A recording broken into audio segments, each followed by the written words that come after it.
السلام عليكم ورحمة الله. إن الحمد لله نحمده ونستغفره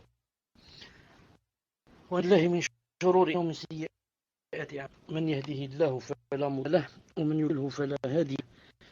وأشهد أن لا إله إلا الله وحده لا شريك له وأشهد أن محمدا صلى الله عليه وسلم عبده ورسوله. يا أيها الذين آمنوا اتقوا الله حق تقاته ولا تموتن إلا وأنتم مسلمون. يا أيها ربكم الذي خلقكم من نفس واحدة وخلق منها زوجها ورجالا كثيرا ونساء واتقوا الله الذي تساءلون به والأرحام إن الله كان عليكم رقيبا. يا أيها الذين آمنوا اتقوا الله وقولا سديدا يصلح لكم أعمالكم ويغفر لكم ذنوبكم ومن يطع الله ورسوله فقد فاز فوزا عظيما. ألا إن أصدق الكلام كلام الله وخير محمد عليه الصلاة والسلام وشر الأمور محدثاتها وكل محدثة بدعة وكل بدعة ضلالة وكل ضلالة في النار. طيب, dans cette soirée du mercredi Rabi' al-Akhir de l'Égypte correspondant à série 2014 bi'idhnillahi ta'ala, 5e cours, 35e cours du livre Le dogme du monothéisme. Le titre d'aujourd'hui bi'idhnillahi ta'ala, c'est le jugement concernant le fait de jurer par autre qu'Allah, la sollicitation, implorer le secours, demander l'aide d'une créature. Donc, une chose, deux, trois, quatre choses. Le titre prend quatre choses, ou bien comprend quatre cours. Le jugement concernant le fait de jurer par autre, c'est le cours d'aujourd'hui. Ensuite, un autre cours, la sollicitation. Ensuite, un autre cours, implorer le secours et demander l'aide d'une créature, bi'idhnillahi subhanahu wa ta'ala. Donc, Inch'Allah ta'ala, aujourd'hui, A. Jurer par autre qu'Allah Azza wa Jalla. Jurer par autre qu'Allah Azza wa Jalla. Ensuite, B, la prochaine fois B, la sollicitation. Et C, implorer le secours, l'aide d'une créature, Inch'Allah ta'ala. Cheikh Fawzan, hafidahullah, dit: en langue arabe, le mot al-halif signifie le fait de prêter serment. En langue arabe, al-halif, jurer, al-halif, le fait de jurer. Le fait de prêter serment. On dit yahlif. On dit à quelqu'un yahlif, yahlifu. C'est le fait de prêter serment. Al-halif, et ça dit aussi al-haf, mais plus connu al-halif, comme dans les ahadiths. Le mot al-halif signifie le fait de prêter serment. Autrement dit, confirmer un fait en évoquant une chose sanctifiée particulière. Or, la sanctification est un droit qui revient à Allah Azza wa Jal. De ce fait, il n'est pas permis de jurer par autre que lui. Naam. Toi, tu veux confirmer une chose en vénérant Allah subhanahu wa ta'ala. Donc tu dis, je jure par Allah. Donc tu veux montrer que chose est vraie. Tu veux la confirmer. Confirmer son existence, sa vérité. Naam. Donc c'est pour ça que tu rajoutes, je jure par qui? Par Allah. Naam. Donc, la sanctification est un droit qui revient à Allah subhanahu wa ta'ala. De ce fait, il n'est pas permis de jurer par autre que lui. En effet, ont affirmé unanimité que le serment ne se fait que par Allah Azza wa Jal, ou ses noms et ses attributs. Trois choses. Le serment, le jurer, valable que s'il est fait par Allah Azza wa Jal, par Allah, ou ses noms ou ses attributs. Ils ont également été sur l'interdiction de jurer par autre chose que lui, car ceci est une association d'après le hadith rapporté par Abdullah ibn Omar, rapporté par Ibn Omar radiallahu ta'ala, dans lequel le prophète sallallahu alayhi wa sallam a dit: من حلف بغير الله فقد كفر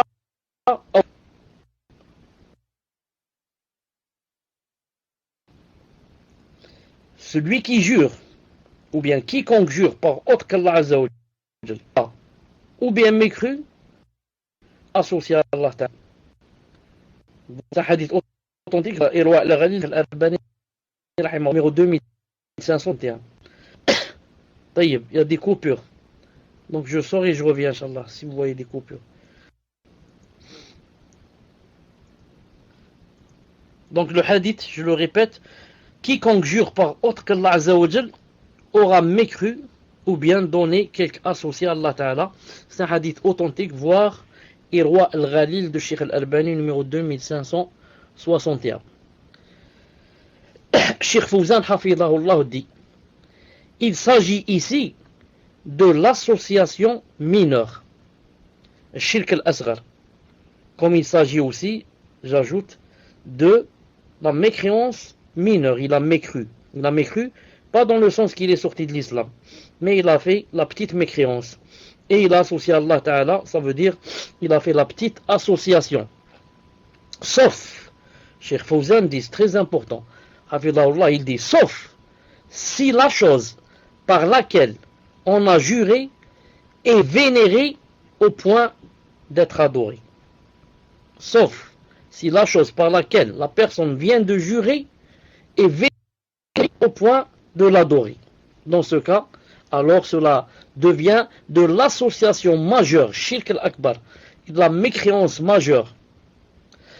C'est le cas chez les adorateurs des tombeaux de nos jours, car ils craignent ceux qu'ils vénèrent parmi les morts dans les tombes. Ils les craignent plus qu'ils ne craignent Allah Azza wa Jal et le vénèrent. Je répète, il a dit que si on jure par Allah, par autre qu'Allah Azza wa Jal, à la base, c'est une petite mécréance ou une petite association. Sauf, il y a exception. Sauf si la chose par laquelle on vient de jurer est vénérée au point d'être adorée. Alors dans ce cas, ça devient de la mécréance majeure, une association majeure. Et c'est le cas chez les adorateurs des tombeaux de nos jours.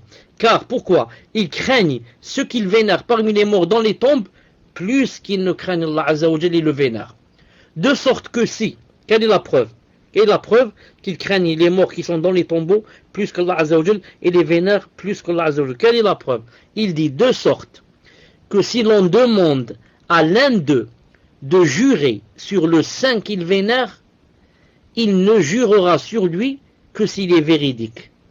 Par contre, si on lui demande de jurer par Allah, il jurera par Allah même s'il ment. Allahu Akbar. C'est ça la preuve. La preuve qu'il vénère celui qui est dans la tombe plus que Allah Azza wa Jalla. Quelle est la preuve? Tu lui dis, jure par le saint par exemple. Même c'est haram de lui dire comme ça, pour le tester. Jure par celui qui est dans la tombe que cette chose est comme ça ou comme ci. Naam. Il ne peut jurer que s'il est véridique. S'il est véridique dans la chose. Il peut jurer par le saint. Par contre, si on lui demande de jurer par Allah Azza wa Jal, il peut jurer même en mentant. Naam, il va mentir et dire je jure par Allah telle et telle chose. Par contre, quand il jure par les tombeaux, ou par les morts qui sont dans les tombeaux, il ne jure que s'il est véridique. Pourquoi? Il a peur que s'il jure par le saint, ou celui qui est dans la tombe, en montant, il a peur que ça lui arrive un mal, que ça lui arrive quelque chose, que ce mort soit en colère contre lui, ou fasse des doigts contre lui. Par contre, jurer par Allah, il peut jurer, même s'il sait qu'il est en train de mentir. Pourquoi? Il n'a pas peur d'Allah subhanahu wa ta'ala. Il ne le vénère pas comme il doit être vénéré. Donc, dit Cheikh Fawzan, le serment est une vénération pour la chose sur laquelle on jure. Quand tu jures sur une chose et tu ne dis pas je ne sais quoi, ça veut dire quoi? Ça veut dire que tu as vénéré. Le serment, ça devient une vénération pour la chose sur laquelle tu viens de jurer. Par conséquent, cela ne convient qu'à Allah Azza wa Jal. Il faut donc respecter le serment prêté au nom d'Allah Azza wa Jal en ne le prononçant pas en toute occasion. Il faut donc respecter le serment prêté au nom d'Allah Azza wa Jal. Et comment on fait cela? En ne le prononçant pas en toute occasion. Allah Azza wa Jal a dit dans le Coran Kulla hallafin mahin. Naam. Alhamdoulilah que vous m'avez fait remarquer. Et c'est quoi ici le témoin du cours? Et n'obéit à aucun grand jureur méprisable. Et maintenant, est-ce que vous m'entendez? Alhamdoulilah. Et n'obéit à aucun grand jureur méprisable. Un grand jureur. Naam. Donc quelqu'un qui jure, naam, comme ça, sans avoir besoin de jurer. Alors il jure et en montant. Naam. Il a dit Allah Ta'ala de lui, méprisable. Il a dit celui-là, c'est un méprisable, un grand jureur, qui jure beaucoup. Naam, jure beaucoup. Et vous avez remarqué que la personne qui jure beaucoup, des personnes ne la croient pas. Subhanallah al-Azim. Il y a des gens qui ne jurent jamais. Et tu le crois. Subhanallah. Alors s'il jure, ça devient de la conviction pour toi. Et on a d'autres, il peut jurer 100 fois, dans 5 minutes, il jure 100 fois. Et tu ne le crois pas. Naam. Allah Ta'ala dit dans le Coran Wahfadhu aymanakum 5:89. Et tenez à vos serments. Et tenez à vos serments. C'est-à-dire, qu'est-ce que ça veut dire tenez à vos serments? Cheikh Fawzan t'explique, il dit, c'est-à-dire, ne jurez que si cela est nécessaire, avec sincérité pour le bien. 3 choses qui expliquent le verset tenez à vos serments. Ne jurez que si cela est nécessaire, premièrement. Deuxièmement, avec sincérité. C'est pas en mentant. Troisièmement, pour le bien. Ne jure pas pour une chose qui n'est pas bien. Je jure que demain je vais boire de l'alcool.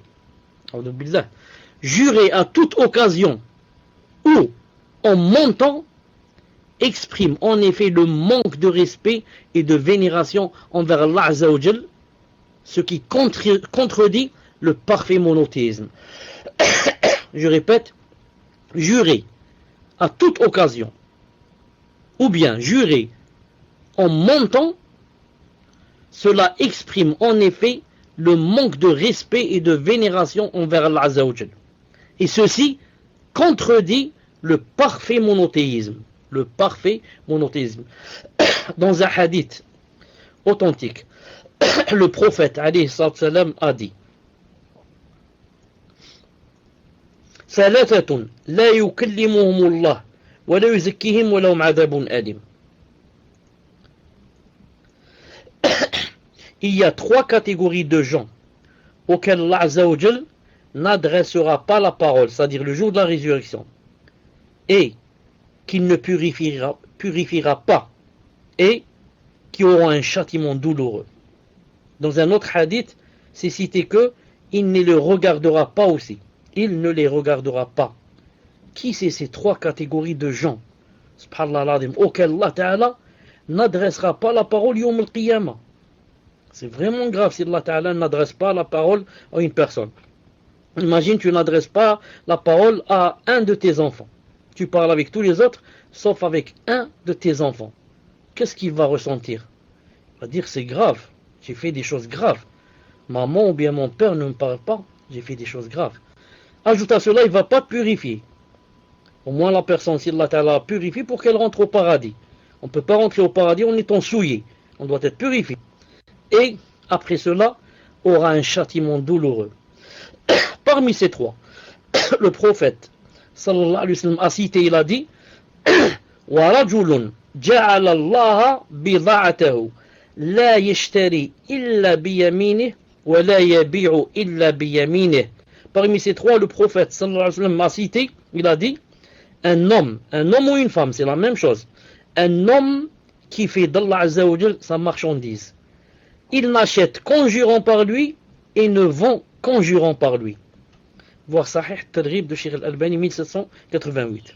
Parmi les 3, que Allah Azza wa Jal ne va pas leur parler, ni les purifier, et aura un châtiment douloureux, parmi les 3, c'est qui?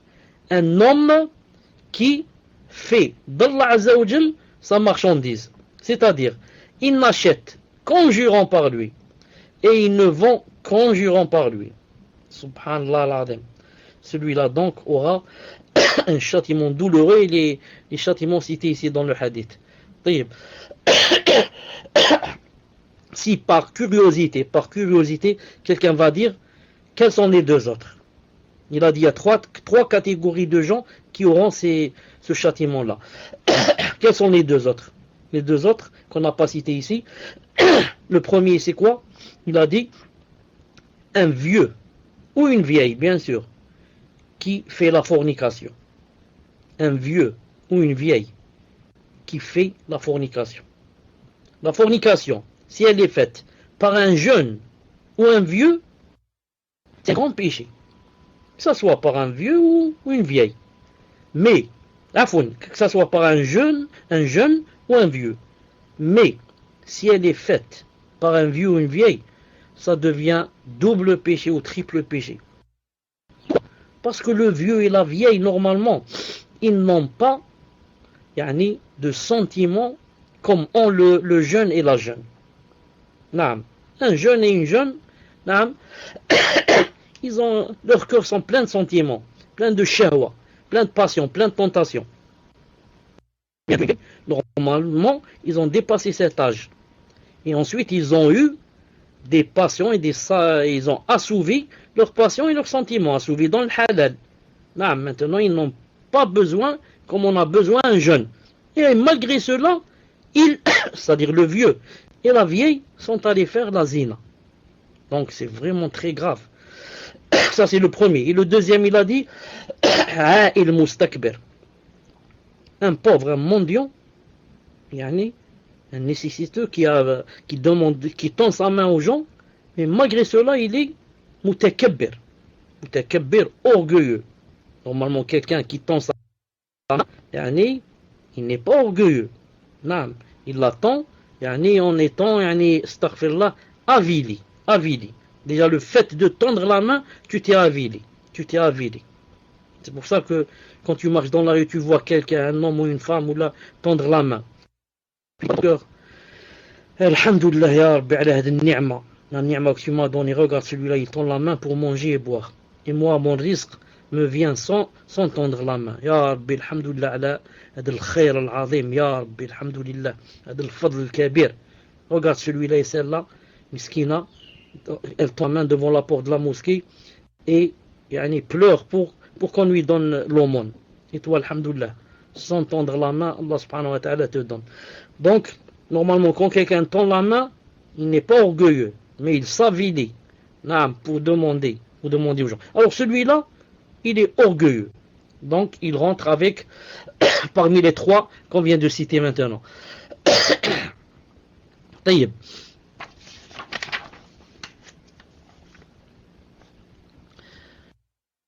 Fawzan dit, après avoir cité ce hadith, un homme qui fait d'Allah Azza wa Jalla sa marchandise, il n'achète qu'en jurant par lui et ne vend qu'en jurant par lui.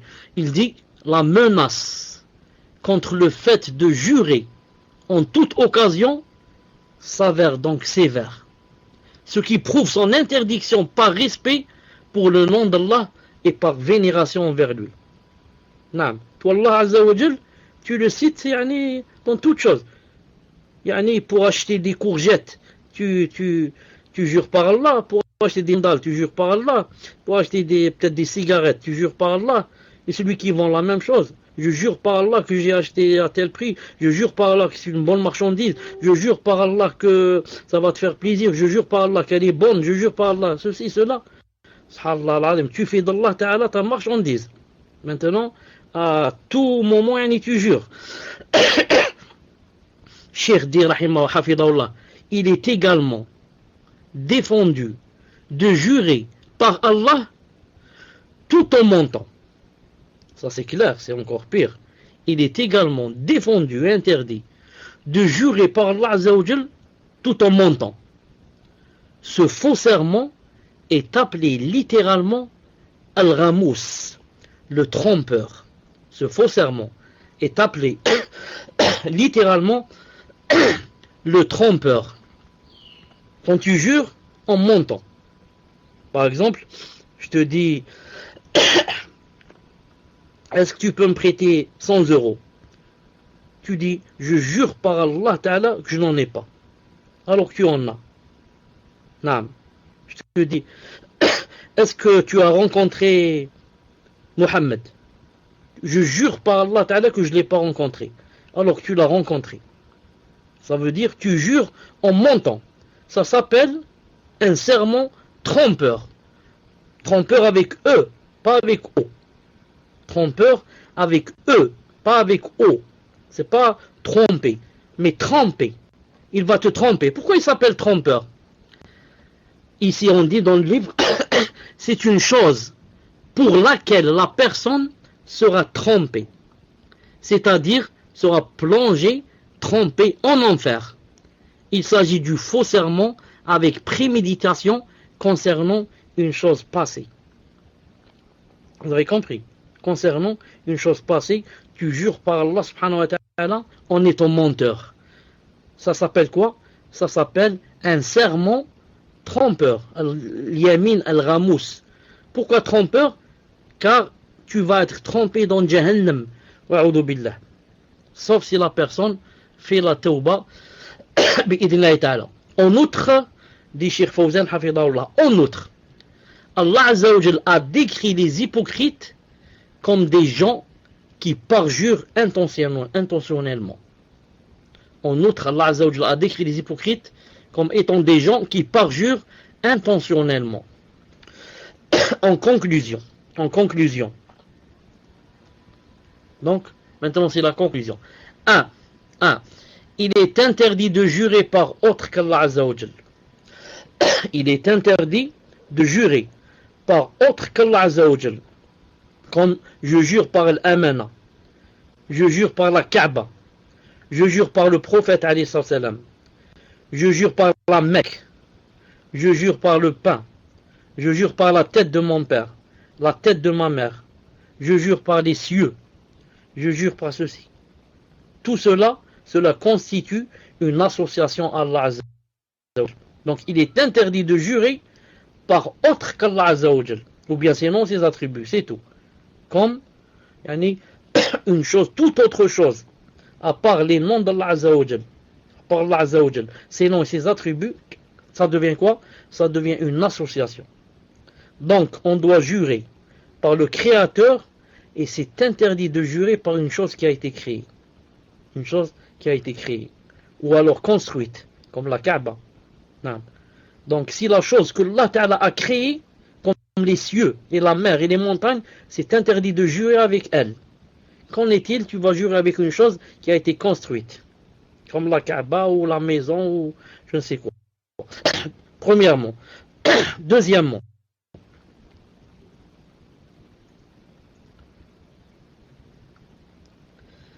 il est interdit de jurer intentionnellement, tout en mentant, ce qui est appelé le ramous, qu'on vient de voir maintenant, le trompeur.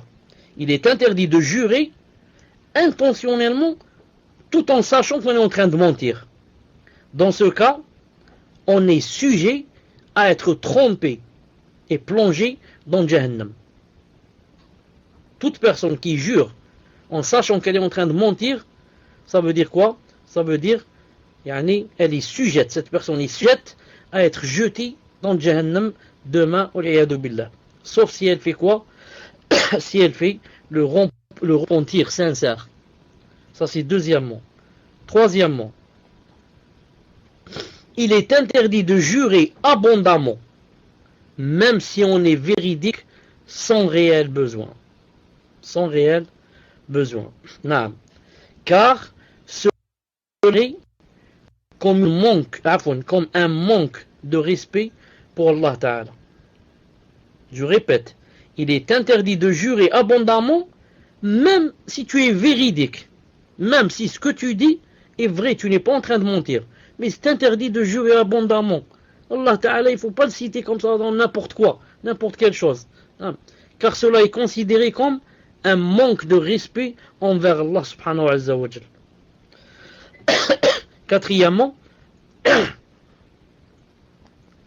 il est permis de jurer par Allah Azza wa Jal en disant la vérité quand cela est nécessaire. Il est permis de jurer par Allah Azza wa Jal si je ne mens pas, à condition que cela soit nécessaire, pas à tout bout de champ, pas à tout bout de champ. Mais si c'est nécessaire de jurer, je jure par Allah Azza wa Jal. Naam, imagine que le juge me dise de jurer. Naam, sinon, yani, tu vas aller en prison. Tu jures. Naam. Ou quelqu'un, yani, ne te croit pas, il te dit jure par Allah. Tu lui dis je jure par Allah Ta'ala. Cette chose, yani, est comme ci et comme ça. C'est pour ça qu'il y a des cas, par exemple, en islam, on doit jurer. Par exemple,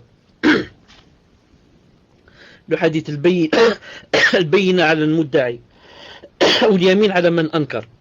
Imagine que tu dises, par exemple, là, je donne un exemple, que yani, tu vois mon téléphone et que tu dises ce téléphone m'appartient alors qu'il est chez moi, entre mes mains. Tu dis ce téléphone m'appartient. Moi je te dis non, c'est mon téléphone. On va chez le juge, ça. Maintenant on va aller chez le juge musulman. Tu dis au juge, ce téléphone qui se trouve chez telle personne, c'est le mien. Qu'est-ce qu'il va te dire? Al-bayina, donne-moi une preuve. Une preuve. La preuve par exemple c'est quoi? Par exemple le numéro de série du téléphone. Tu vas sortir toi un reçu qui prouve que ce téléphone tu l'as acheté et voilà le numéro de série, on va vérifier, on va trouver c'est le numéro de série exactement de ce téléphone. C'est un exemple. Ou alors le vendeur yani, vient témoigner que quoi? Que ça, c'est moi qui lui ai vendu le téléphone et le vendeur est connu, que c'est un homme fiable, etc. Une preuve. Maintenant, s'il n'y a pas de preuve, tu n'as pas de preuve pour yani, le téléphone. Qu'est-ce qu'on demande? On demande alors à moi qui dit non, c'est pas vrai. C'est moi qui dis non, c'est pas vrai. C'est pas son téléphone. On me demande de jurer par Allah que ce n'est pas son téléphone. Ça, si je suis véridique et que le téléphone vraiment m'appartient, qu'est-ce qui m'empêcherait de jurer? Maintenant, si je ne jure pas, je ne peux pas jurer, ça veut dire qu'il y a du louche. Sinon, pourquoi? Sinon, je jure. Je dis, je jure par Allah, c'est le mien, c'est pas le sien. Mais maintenant, on m'a demandé de jurer, je n'ai pas pu jurer. Qu'est-ce qu'on va faire? Que va faire le juge? Il va redemander à celui qui a dit que c'est son téléphone et qui n'a pas de preuve, il va lui redemander de jurer et de prendre le téléphone. Il jure que, je jure par Allah que c'est mon téléphone, que c'est pas le sien. Parce que lui, la preuve, il n'a pas pu jurer que c'était le sien. Donc, l'autre va rejurer que c'est son téléphone et il prend le téléphone.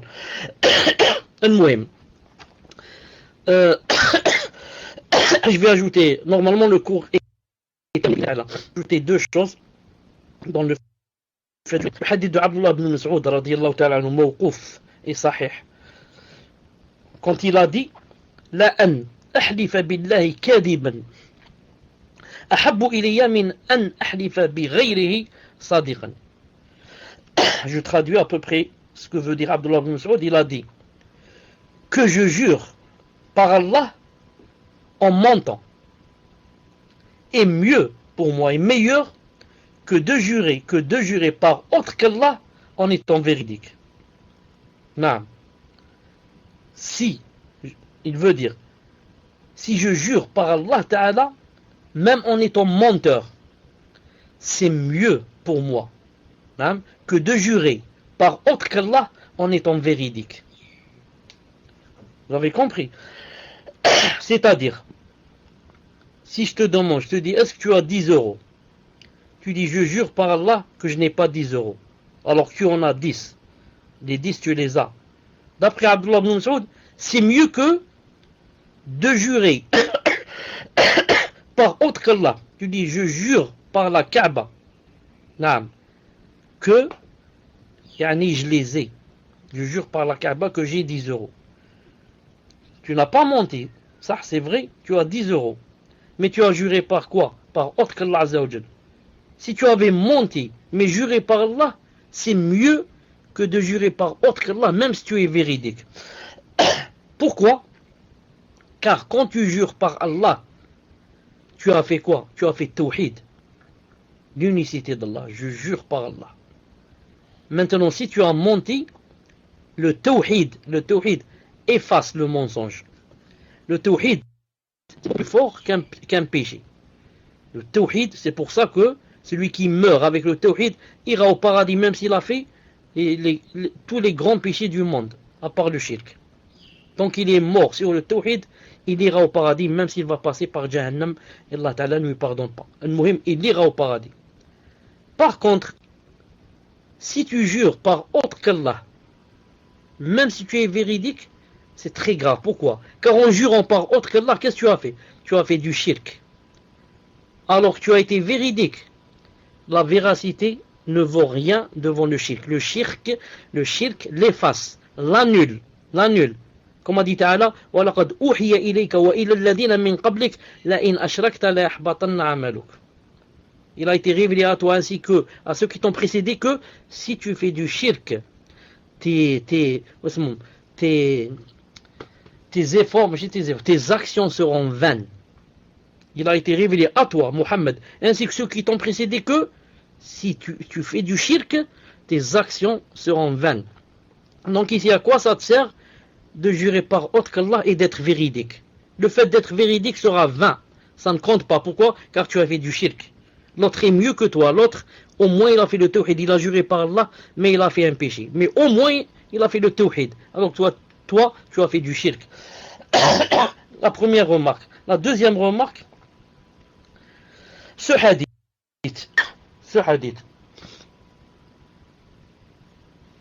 Voilà le verset. Barakallahu fi.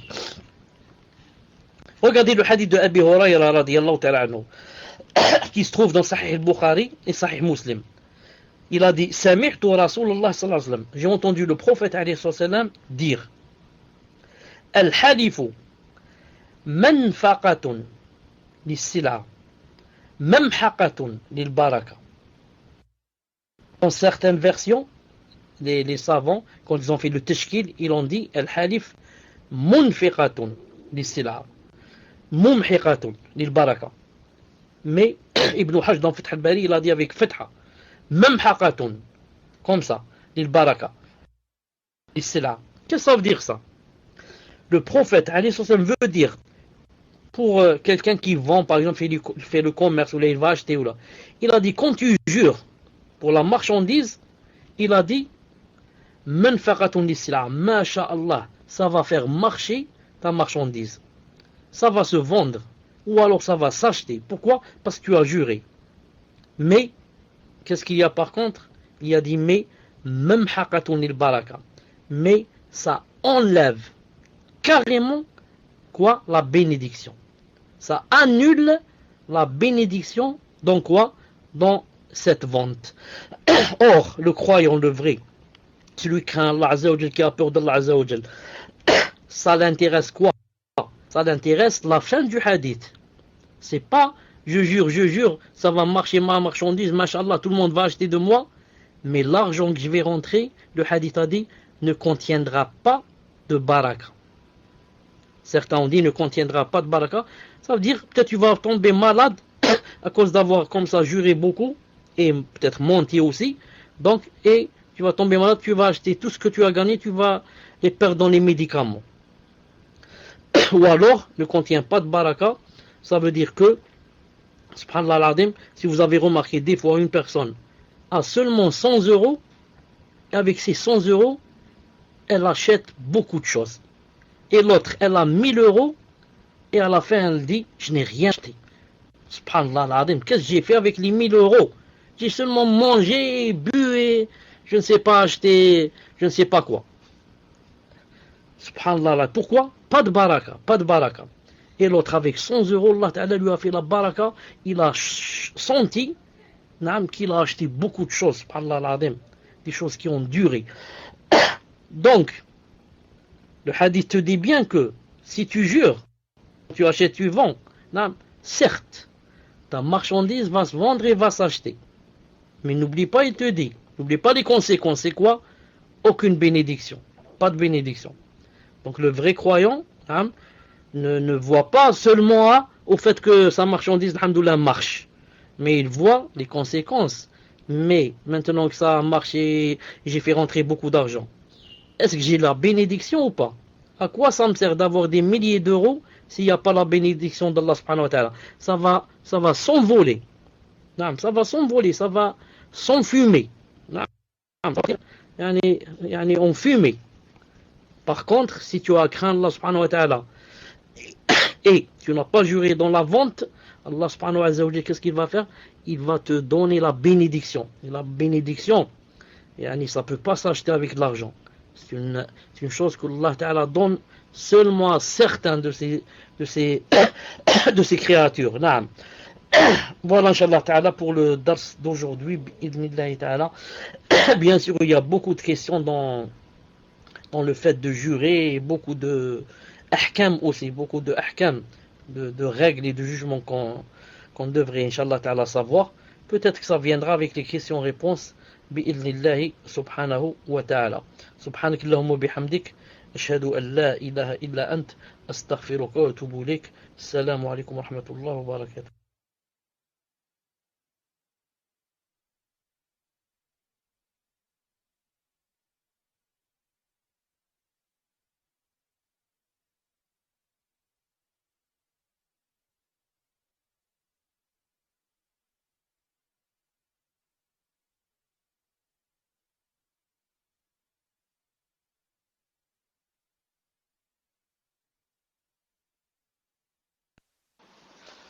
Barakallahu fikum, Cheikh. Jazakumullahu khaira pour ce cours. On demande à Allah Azza wa Jal qu'il fasse bénéficier le maximum de monde par ce cours. Jazakumullahu khaira, Cheikh. Donc je prends le micro pour informer les personnes comment elles font pour poser des questions, comme d'habitude.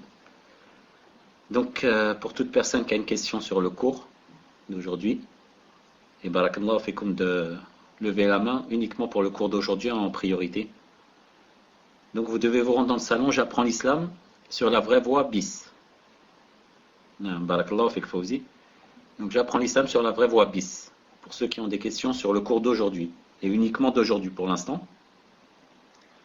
Vous levez la main et vous attendez que, normalement Fawzi, c'est bientôt Fawzi Inch'Allah qui récupère.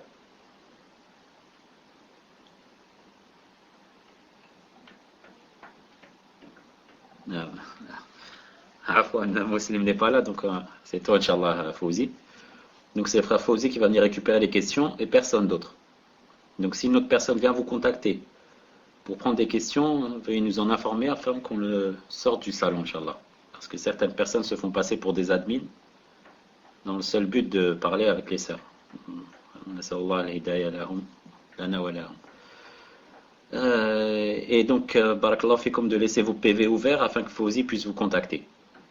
Et afin de ne pas perdre de temps, Inch'Allah, et rédigez vos questions dès maintenant, afin de les envoyer directement à Fawzi. Et d'éviter de les envoyer à dernière seconde, ce qui fait perdre beaucoup de temps et qui ne nous facilite pas la tâche.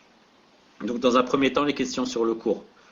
Dans quelques instants, Inch'Allah, si on voit qu'il n'y a pas cette question sur le cours d'aujourd'hui, on prendra les questions sur les cours précédents et également sur la Aqidah.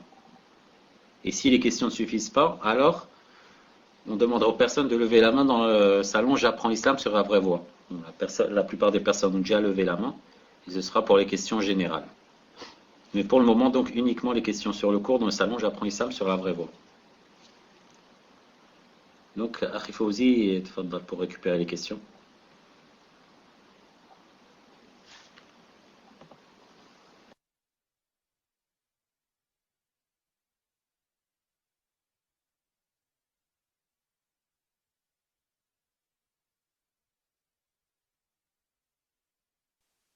Parfois, j'allais oublier. Est-ce qu'il y a du son?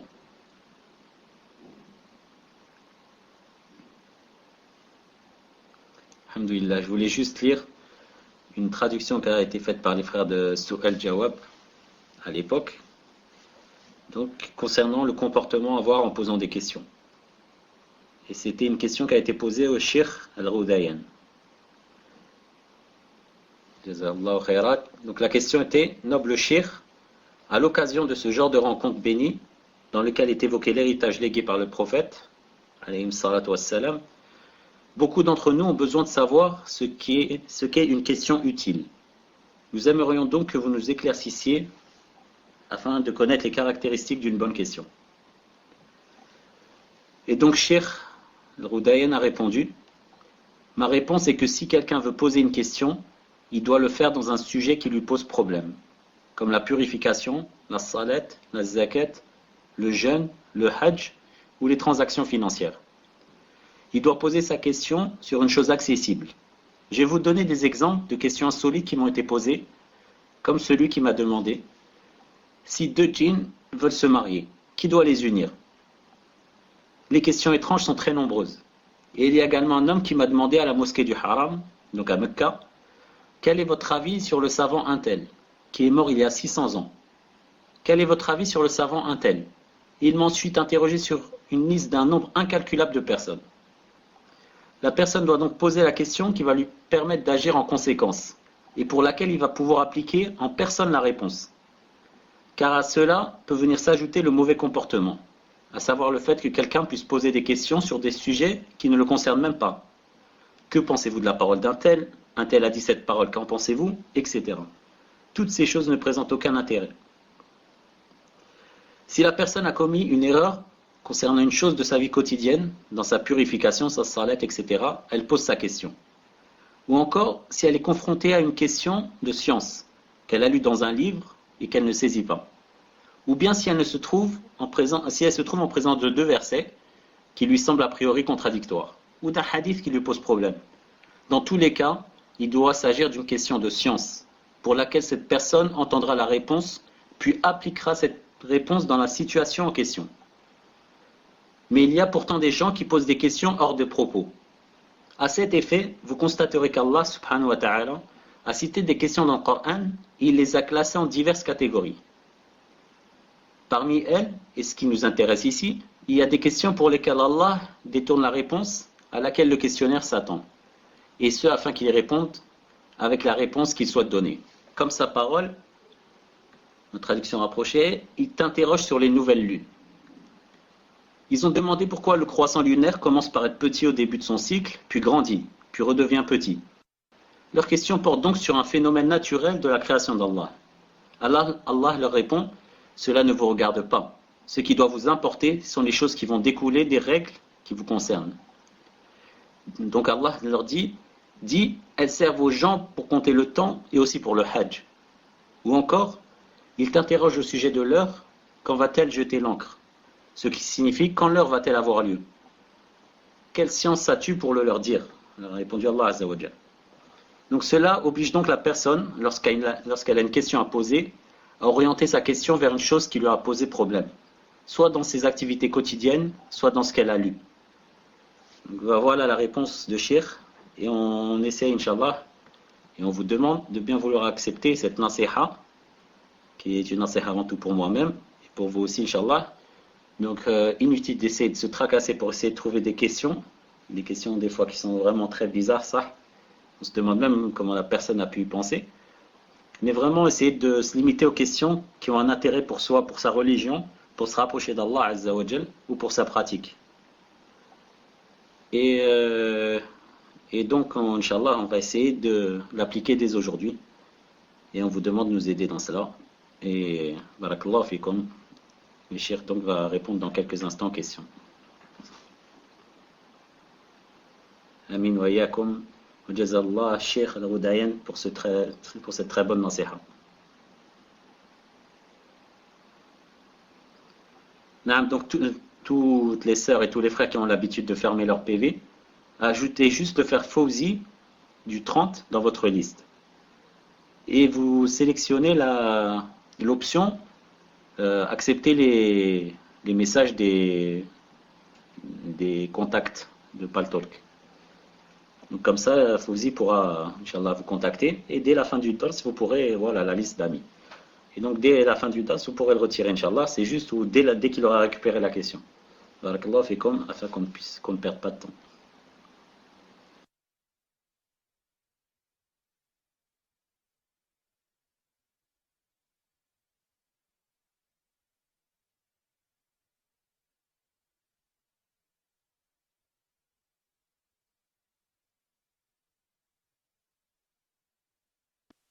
Salam alaikum wa rahmatullah. Je suis prêt, Inch'Allah.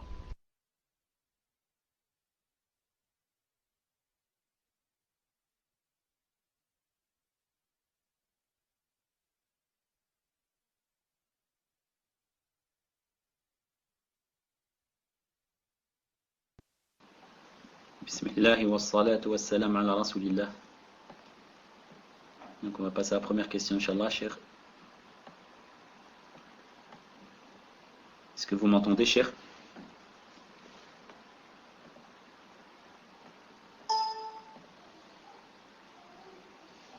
Cher, est-ce que vous avez du son? Alhamdulillah. Donc première question d'un frère qui dit: Sallallahu ilaykum, cher, est-il correct que le fait de jurer par Allah, autrement dit les serments, se divise en 3 catégories? La première, le serment de bavardage. Par exemple de dire Wallahi, c'est un tel qui vient de sortir de la mosquée. Et si on s'est trompé, alors dans ce cas, il n'y a pas d'expiation à faire, car cela fait partie du bavardage. Allah n'en tient pas compte. Le deuxième, le serment valable. Par exemple de dire Wallahi, je n'adresserai plus la parole à mon frère. Et finalement, on se rend compte que c'est une mauvaise décision et on décide de lui parler à nouveau. Dans ce cas, l'expiation est obligatoire. Et la troisième, le faux témoignage. Par exemple de dire Wallahi, que j'ai vu un tel faire la zina, alors que la personne n'a rien fait. Dans ce cas, l'expiation ne suffit pas, il faut obligatoirement faire un repentir sincère. Est-ce correct, cher, ce que je viens de dire? Barakallahu fikum de m'éclairer. Wa hayakumullah. Donc je répète, cher, le premier, le serment de bavardage. Par exemple, dire Wallahi, c'est un tel qui vient de sortir de la mosquée. Et dans ce cas, pas d'expiation. Dans le deuxième, le serment valable. Par exemple, de dire Wallahi, je n'adresserai plus la parole à mon frère. Et en fait, prendre une autre décision et lui parler à nouveau. Dans ce cas, l'expiation est obligatoire. Et la troisième, le faux témoignage. Dire Wallahi, que j'ai vu un tel faire telle chose, alors que ce n'est pas le cas. Dans ce cas, l'expiation ne suffit pas, il faut aussi faire un repentir sincère. Wa alaykum salam wa rahmatullahi wa barakatuh. En fait, les sortes de sermons varient d'après les savants. Certains en ont fait 3, certains en ont fait 4, certains en ont fait 5. D'après les savants, d'après leur vision des choses. Seulement, ce que je voudrais ici dire, c'est que quand la personne a dit que la troisième sorte, c'est le fait de dire, par exemple, je jure par là que l'autre a fait zina, il n'a pas fait. À part le fait que ça soit un mensonge et que ça soit un serment, c'est aussi une calomnie. C'est aussi une calomnie et c'est très grave. Ensuite, je voudrais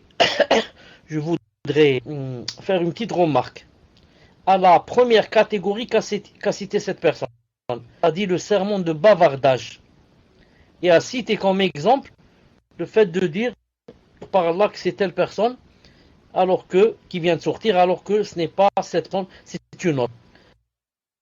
À ce frère, voilà, serment de bavardage par exemple, Wallah, c'est un tel qui vient de sortir de la mosquée. Et si on s'est trompé, alors dans ce cas, il n'y a pas d'expiation à faire, car cela fait partie du bavardage. Allah n'en tient pas compte. Je dis, ça, il y a une faute dans cet exemple. Pourquoi? Cet exemple que vient de donner le frère ici, ou bien celui qui a posé la question, ne fait pas partie du serment du bavardage. Le serment du bavardage, c'est quand tu dis par exemple Wallah kada, Wallah tu sors, Wallah tu rentres, Wallah je suis fatigué, Wallah ceci, alors que tu ne veux pas dire cela. C'est-à-dire, c'est seulement une façon de parler. Ça s'appelle serment de bavardage et Allah Ta'ala n'en tient pas compte. Mais le fait de dire Wallah, c'est un tel qui vient de sortir de la mosquée, alors que ce n'est pas lui, tu as cru que c'était lui, ou bien tu dis Wallah, c'est mon père qui est debout là-bas. Ensuite, quand vous approchez de lui, tu trouves que c'est pas ton père. Ça ne rentre pas dans le serment de bavardage, mais ça rentre dans le fait de quoi? D'avoir juré à la ghalabati dhann, comme ça disent les savants. Tu as juré ce que tu as cru. Non, ce n'est pas un bavardage, mais tu as cru que c'est mon père qui était là-bas, j'ai juré que c'était mon père. Comme tu dis, par exemple, tu dis à quelqu'un, tu vois c'est quel livre là-bas? Là-bas dans la Mektaba? Tu lui dis oui, c'est Kitab Tawhid. Il te dit non, c'est pas Kitab Tawhid. Tu lui dis je jure par Allah que c'est Kitab Tawhid. Ensuite vous approchez du livre, c'est pas Kitab Tawhid. C'est l'Usul Thalatha ou Thalath Usul. Là, comme m'a dit le frère, pourquoi? Car tu as juré d'après ce que tu croyais. Mais ce n'est pas un serment de bavardage. C'est un serment d'après ce que j'ai cru et d'après ce que je crois. Comme dans le Sahih al-Bukhari, la personne, la personne qui s'est approchée de sa femme pendant le Ramadan, la journée du Ramadan, et il a dit halakt, j'ai tout perdu, j'ai perdu. Et le professeur Sam, quand tu lui as montré l'expiration, il lui a dit est-ce que tu peux jeûner, est-ce que tu peux faire nourrir 60 pauvres? Il a dit non, je peux pas, non, je peux pas. Il lui a donné, yani, un coup, enfin plein de dates, quelque chose comme ça. Il lui a dit va les distribuer sur des pauvres. Qu'a dit cette personne? Elle a dit Wallahi, que dans toute Médine, il n'y a pas plus pauvre que moi. Cheikh Ben Outaïmin dit est-ce que cette personne qui a juré comme ça, a dit je jure par Allah qu'il n'y a pas plus pauvre que moi, est-ce que cette personne connaît toutes les familles dans, yani, à Médine et elle est allée yani, faire du porte-à-porte pour demander est-ce que vraiment yani, c'est lui, c'est elle, yani, cette personne qui a juré, c'est elle la plus pauvre parmi tous les habitants? Il a dit non, mais cette personne a juré d'après ce qu'elle croit elle. Elle croit dans son cœur qu'elle est quoi? Qu'elle est la plus pauvre et elle a juré. Alors qu'il se peut que ce ne soit pas elle la plus pauvre. Et même dans ce cas, si ça s'avère que ce n'est pas elle la plus pauvre, elle n'aura pas d'expiation. Pourquoi? Tu as juré d'après ce que tu as cru toi. Non, tu n'as pas menti au-delà. Je jure par Allah que cette personne c'est X. Ensuite ça s'avère que c'est pas X. Non. Dans ce cas, tu n'as pas d'expiation, mais tu as juré d'après ce que tu as cru dans ton cœur.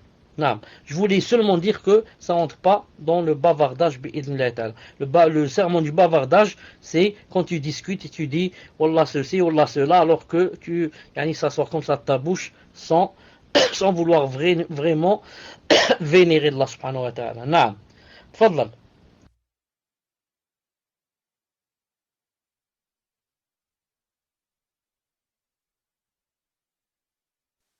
Barakallah fikum Cheikh.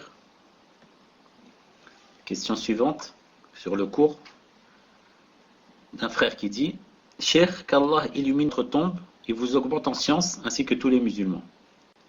Concernant une personne, surtout les personnes âgées au bled, qui jurent par un wali, mais par habitude, mais sans l'adorer.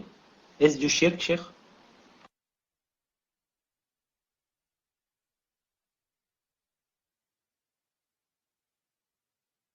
Écrit numéro 1, si tu as terminé la question. J'ai pas entendu la fin. Non. Même ici, on écrit numéro 2, ça veut dire qu'on n'a pas entendu la fin. Si c'est possible de recommencer. Non, en fait, j'ai coupé précipitamment après la question, donc pour gagner du temps. Mais finalement, on va en perdre un petit peu. Et donc, Cheikh, il vous a dit, donc concernant une personne, et surtout les personnes âgées au bled, qui jurent par un wali, mais ils font ça par habitude, sans l'adorer. Est-ce que cela est du shirk, Cheikh? Barakallahu fikum.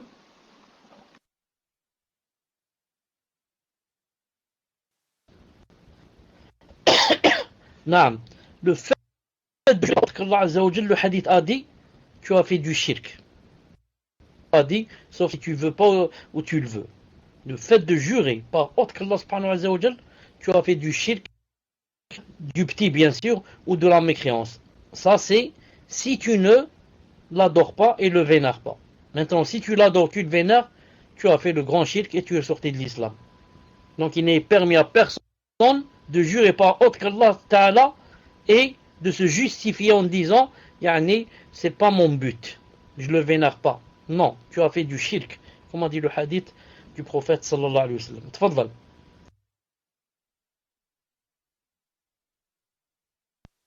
Barakallahu fikum, Cheikh. Question suivante d'un frère qui dit Hafidhakumullah, Cheikh, il y a dans la Sira Nabawiya un récit où un compagnon a dénoncé des hypocrites au prophète, sallallahu alayhi wa sallam, par rapport à des propos qu'ils avaient tenus. Et lorsque les hypocrites se sont présentés devant le prophète, alayhi salatu wa sallam, ils ont juré par Allah que c'était faux. Et il a tenu compte de leur serment alors qu'ils sont hypocrites. Que pouvons-nous tirer comme leçon?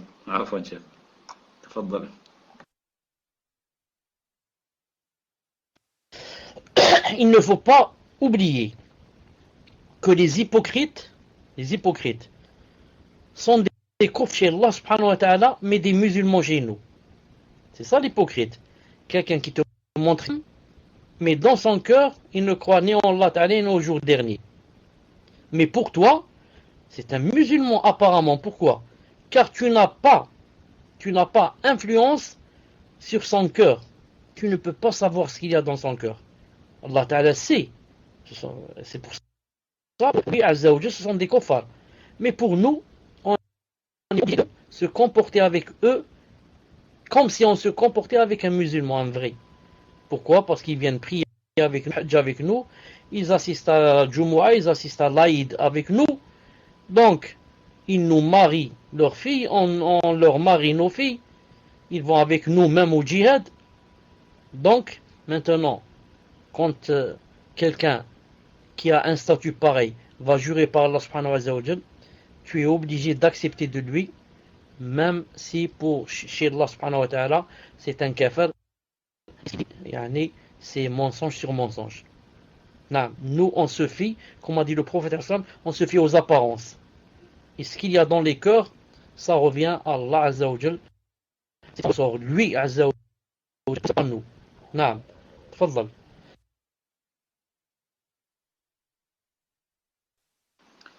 Barakallahu fikum, cher.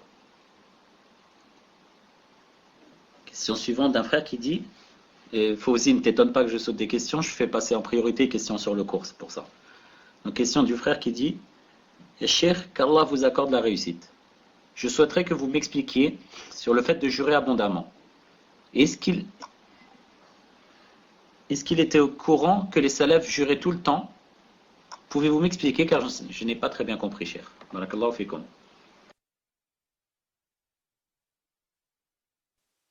À part que d'habitude, quand tu lis un peu vite. À part cela, il y avait beaucoup de coupures et je n'ai rien compris dans la question.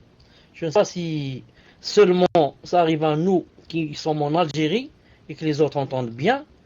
Donc c'est dû à cause de la connexion ici, nous. Là, comment ça se passe? Non. Si c'est possible, Inch'Allah Ta'ala, de ne pas lire vite et de répéter la question. Barakallahu fik.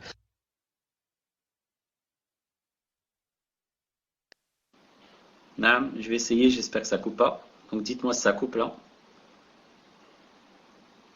Je vais essayer de relire la question, Inch'Allah. Donc la personne demande, Yashir, qu'Allah vous accorde la réussite. Je souhaiterais que vous m'expliquiez concernant le fait de jurer abondamment. Est-ce qu'il était courant que les salafs juraient tout le temps? Donc est-ce que les salafs, Cheikh, avaient l'habitude de jurer souvent? Et pouvez-vous m'expliquer, car je n'ai pas très bien compris, Cheikh. Barakallahu fikum.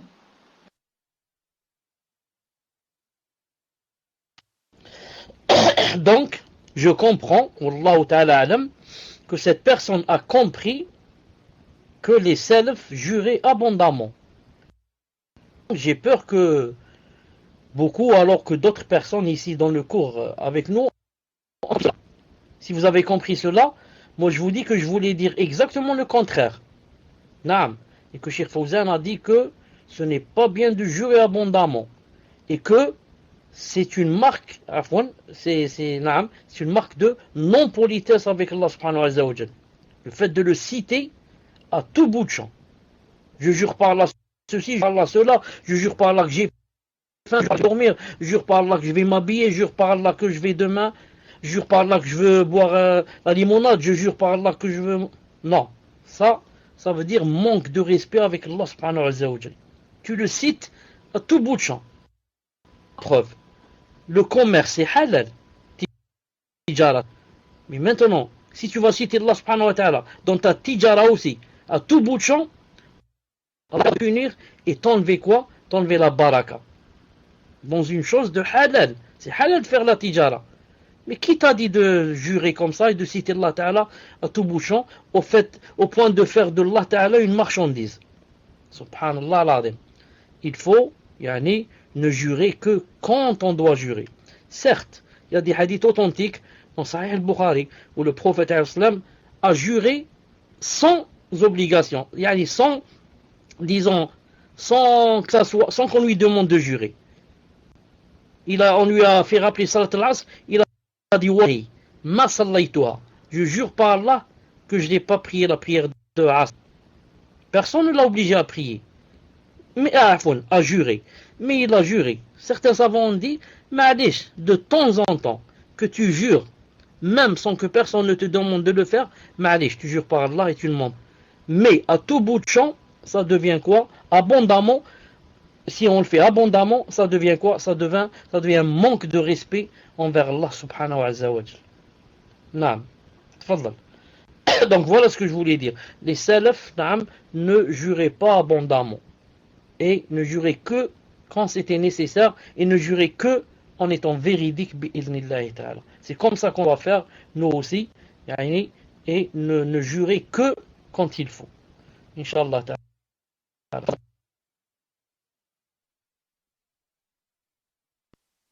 Barakallahu fikum, cher. Par rapport à la question précédente, cher, concernant les hypocrites, la personne dit, le problème c'est que le prophète ﷺ savait que c'était des hypocrites, ainsi que certains sahaba. Donc c'est ça qu'il ne comprend pas, cher, si vous pouvez l'éclairer.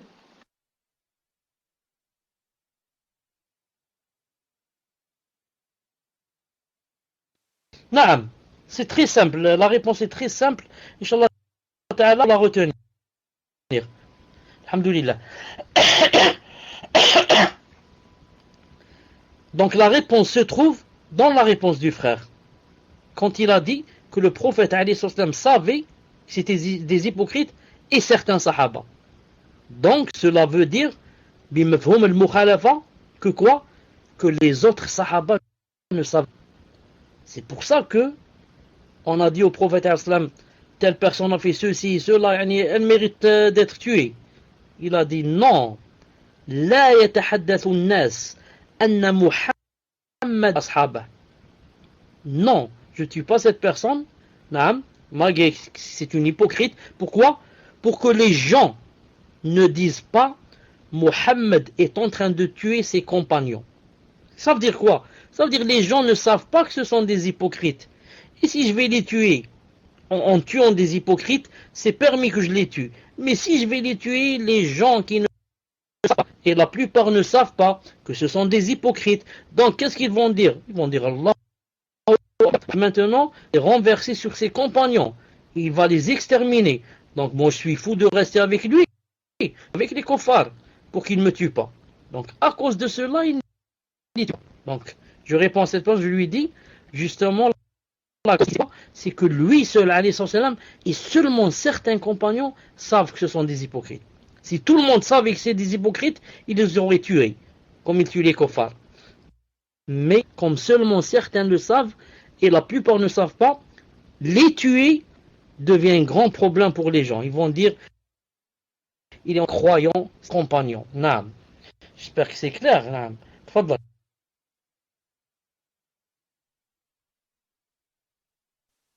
Barakallahu fikum, cher.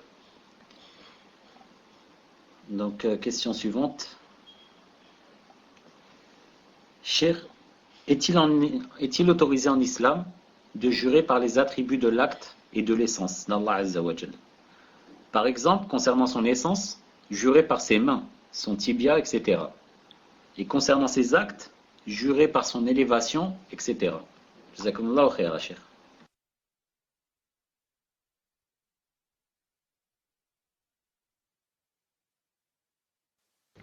Non, ce n'est pas faisable.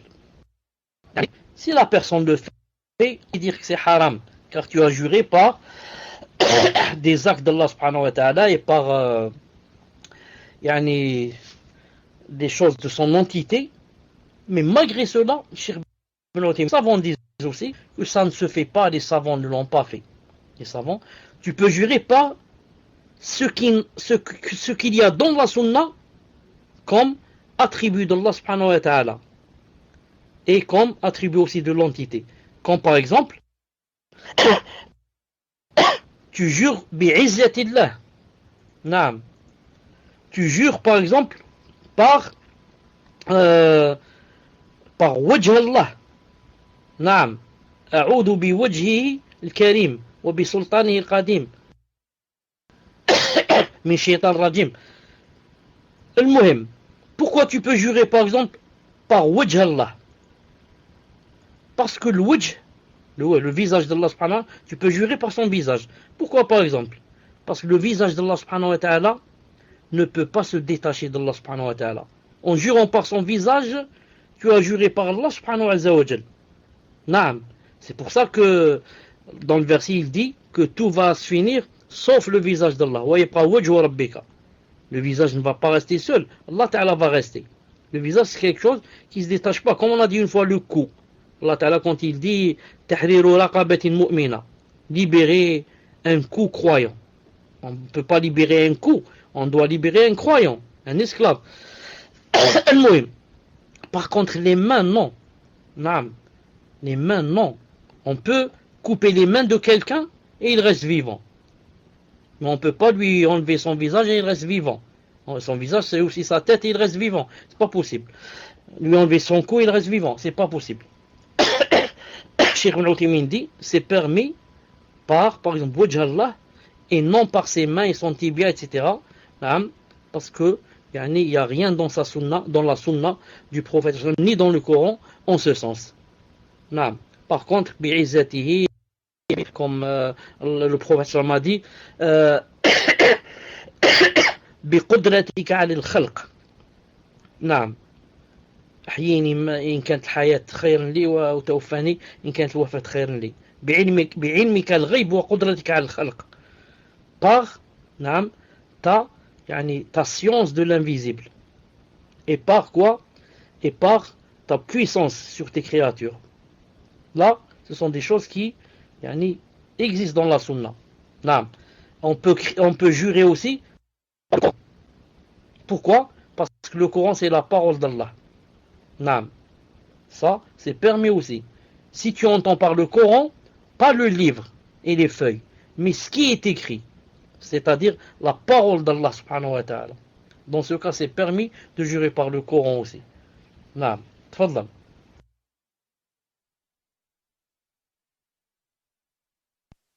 Barakallahu fikum, cheikh. Question suivante.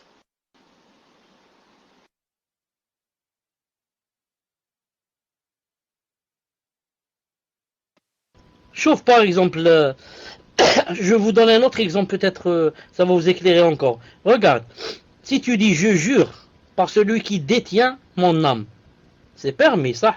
Qui détient ton âme? C'est Allah subhanahu wa ta'ala.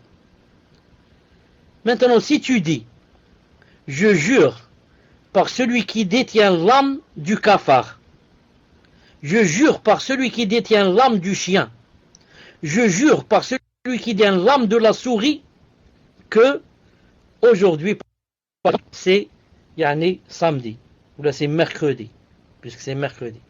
Qui détient l'âme du cafard? Qui détient l'âme de la souris? Qui détient l'âme du chien? C'est Allah Ta'ala. Ça, il y a un autre qui détient leurs âmes, qui a créé le cafard et la souris. Il y a un autre à part Allah. Non, c'est Allah Ta'ala. Et pourtant, si tu jures comme ça, c'est du non-respect avec Allah subhanahu wa ta'ala, et ça se fait. Et pourtant, c'est lui qui détient leurs âmes. C'est lui, à part Allah Ta'ala, il n'y a personne qui a créé l'âme. Et pourtant, ça ne se fait pas. Vous avez compris? Ça rentre dans la impolitesse. Non, ça rentre pas dans la politesse. Wallahu ta'ala a'lam. Tfadlal.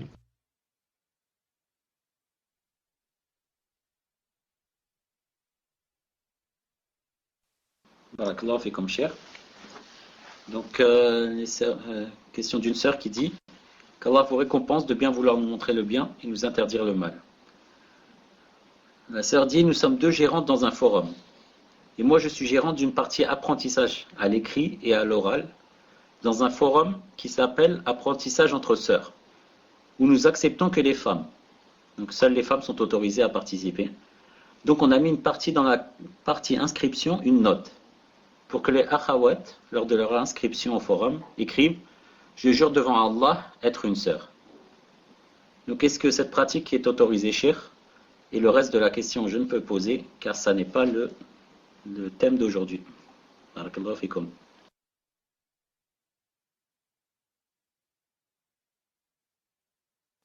Naam, Inch'Allah Ta'ala, vous pouvez faire ainsi, yani pour les mettre au pied du mur. Comme ça, au moins la personne qui craint Allah Azza wa Jal ne peut pas yani, transgresser et venir jurer comme ça, alors qu'elle jure dans le faux. Si c'est une perverse, ou là un pervers, bien sûr, il va jurer. Mais ça ne fait rien. Comme lorsque Allah Ta'ala, le prophète yani, a jugé entre deux personnes. Et une des personnes, yani, c'était un Yahoudi, je crois. Donc il lui a demandé, il a dit aux musulmans, demande à l'autre de jurer. Mais c'est un pervers, il jure. Tu n'as que ça. Accepte ou n'accepte pas. Il va jurer. Et maintenant, s'il ment, il ne ment pas. Ça, c'est autre chose. Mohim, il jure. Maintenant, ça, c'est si c'est par écrit. Si maintenant, c'est par bien sûr, je demande à la personne qui vient de rentrer de prendre le micro pour entendre sa voix.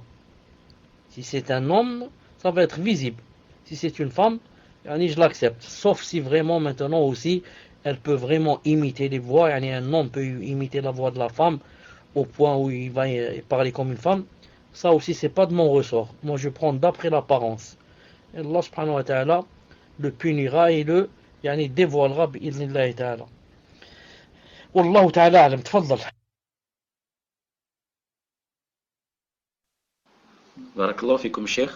Et donc j'espère que les sœurs ont compris pourquoi je n'ai pas posé la suite, parce qu'on demande aux personnes de bien respecter l'organisation.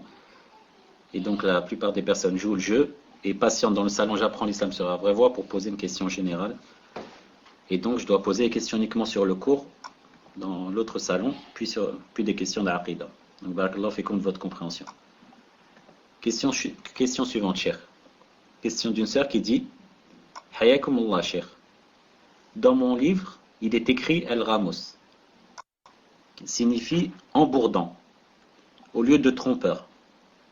C'est une chose à laquelle la personne sera embourdée, c'est-à-dire plongée en enfer.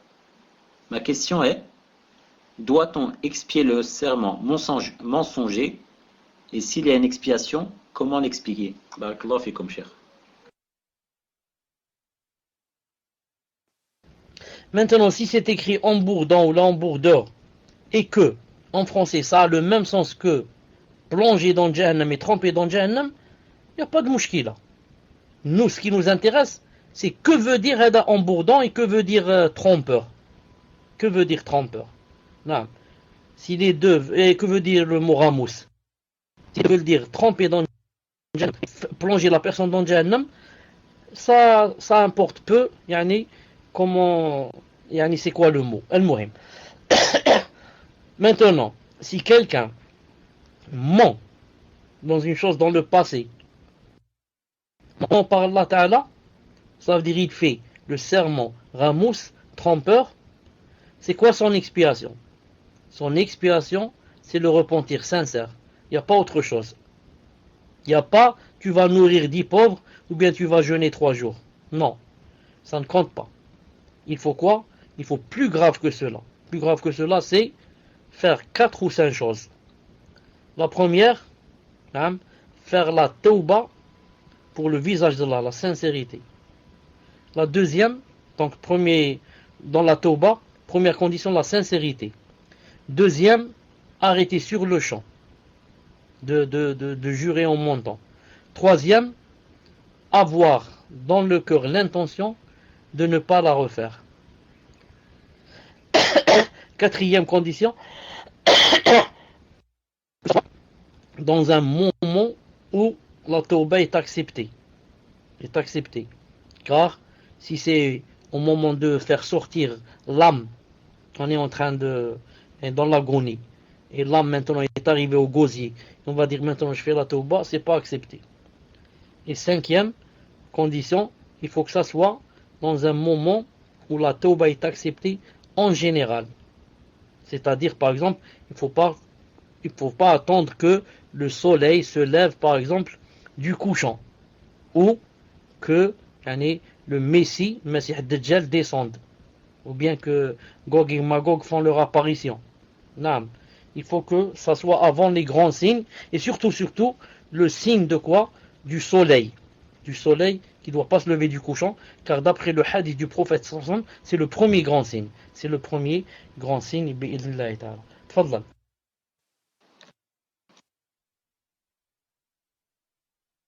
Barakallahu fikum, cher.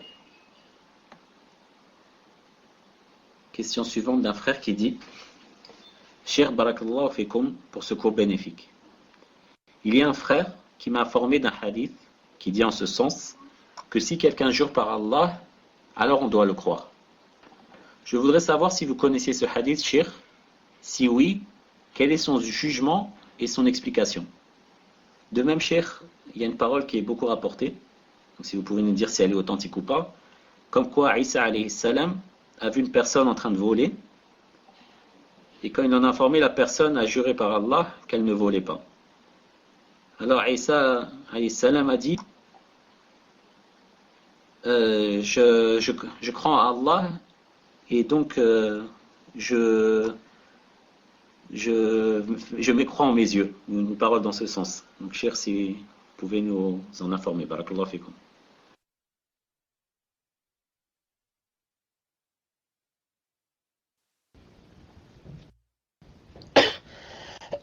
Avant cela, je pense à une chose. Je dis, Inch'Allah ta'ala, peut-être que, on va ajouter de temps en temps comme ça un autre jour. Par exemple, un lundi, un mardi, comme ça, de temps en temps, spécial réponse. Pourquoi? Parce qu'il y a beaucoup de personnes qui sont assises avec nous, qui ont des réponses, des questions, qui ne sont pas sur le cours. Et pour ces personnes, c'est très important de connaître la réponse. Donc maintenant, si tu lui réponds seulement sur le cours, et lui il a des problèmes avec son voisin, des problèmes avec dans le travail, dans la salle, là, dans cela. Donc il pose ces questions. Questions de divorce, etc. Donc on va penser à cela, Inch'Allah Ta'ala, pour voir comment prendre un autre jour par semaine, ou alors comme ça, une fois par exemple tous les 15 jours ou là, pour répondre spécialement à leurs questions. Seulement, il faudrait me faire souvenir de cela, bi'idhnillahi ta'ala. Taïb. Je reviens à la question. Pour l'instant, je n'ai pas entre mes yeux le hadith, qui dit que si quelqu'un jure, on doit le croire. Je n'ai pas dans mes yeux. Si quelqu'un de vous qui est présent avec nous dans la salle se rappelle un hadith comme ça, qu'il nous le dise, ou du moins qu'il nous rappelle son début. S'il y a un hadith, quelqu'un me rappelle, je peux trouver la suite du hadith. Mais pour l'instant, j'essaie de réfléchir à un hadith en ce sens, je ne trouve pas. Pourquoi pas faire par la radio les questions envoyées par email? Je n'ai pas compris ce que ça veut dire cette question. Pourquoi ne pas faire par la radio les questions envoyées par email? Par la radio.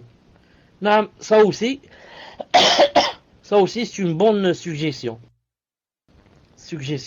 Le fait de répondre aux questions qui viennent par mail et qui sont nombreuses, et à laquelle ou auquel, pour l'instant, je ne réponds que très rarement, tellement je suis occupé. C'est bien de répondre comme ça par mail. Non. Ou alors je dis une chose. Est-ce que c'est possible par exemple, est-ce que vous connaissez un programme?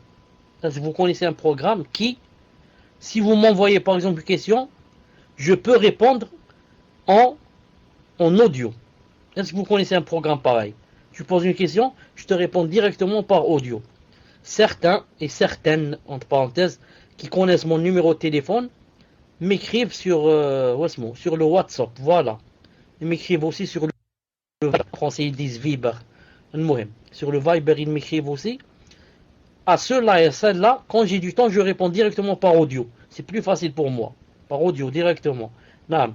Quant à aller au Gmail et écrire comme ça, écrire une lettre pour répondre, c'est vraiment un peu, ça me prend du temps, c'est pour ça que je m'excuse. Mais de temps en temps, je réponds, Inch'Allah ta'ala.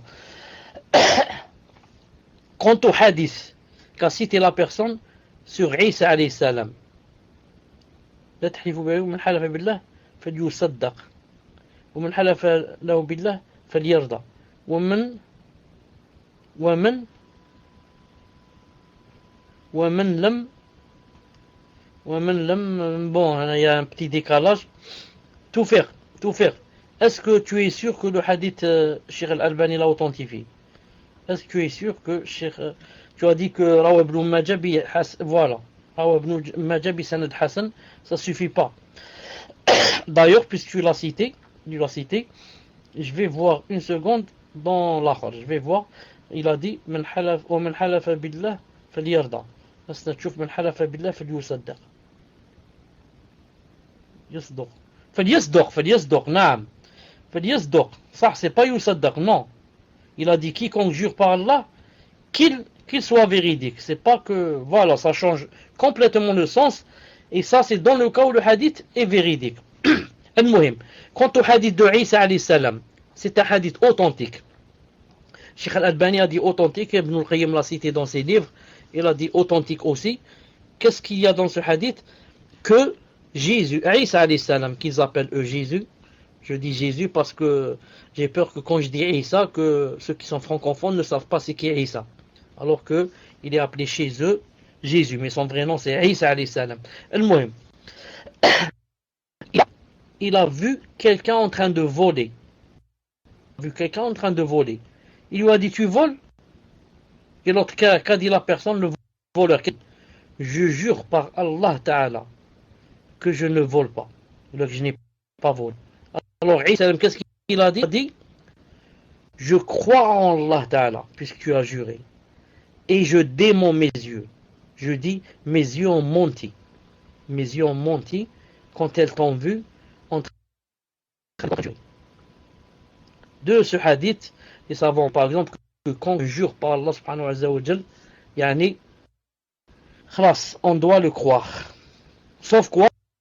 Sauf si on a des preuves, yani des preuves convaincantes que cette personne est connue pour être une menteuse, cette personne, et qu'elle est connue dure comme ça tout bout de champ, vraiment. Et cette personne est connue, c'est un voleur, par exemple. C'est pour ça que certains, en expliquant le hadith de Isa ici, qu'est-ce qu'ils ont dit? Certains, ils ont dit que la personne, je jure par Allah, que je ne vole pas, peut-être voulait dire que je suis en train de prendre pour toi, ya Isa, pour toi, c'est un vol. Car je suis en train de prendre une chose qui ne m'appartient pas. Mais en fait, cette chose m'appartient. Comment cela, par exemple? Je donne un exemple. Travailler chez toi. Quand c'est venu le moment de me payer, tu ne m'as pas payé. Donc, combien tu me dois? Tu me dois, par exemple, 500 euros. Et maintenant, il y a une chose qui t'appartient. À toi, qui n'a pas voulu me payer. Exemple, coûte 400 euros. Toi, combien tu me dois? Donc, je prends cette chose qui coûte 4 euros. J'ai pris mon droit. Toi, en me voyant, qu'est-ce que tu vas dire? Tu vas dire, c'est qui cette personne? Mais subhanahu wa ta'ala, je ne suis pas en train de voler. Pourquoi? Parce que cette chose, c'est comme si je suis en train de prendre mon haqq. Mon haqq. Vous dites qu'il y a des coupures, donc je sors et je reviens, Inch'Allah.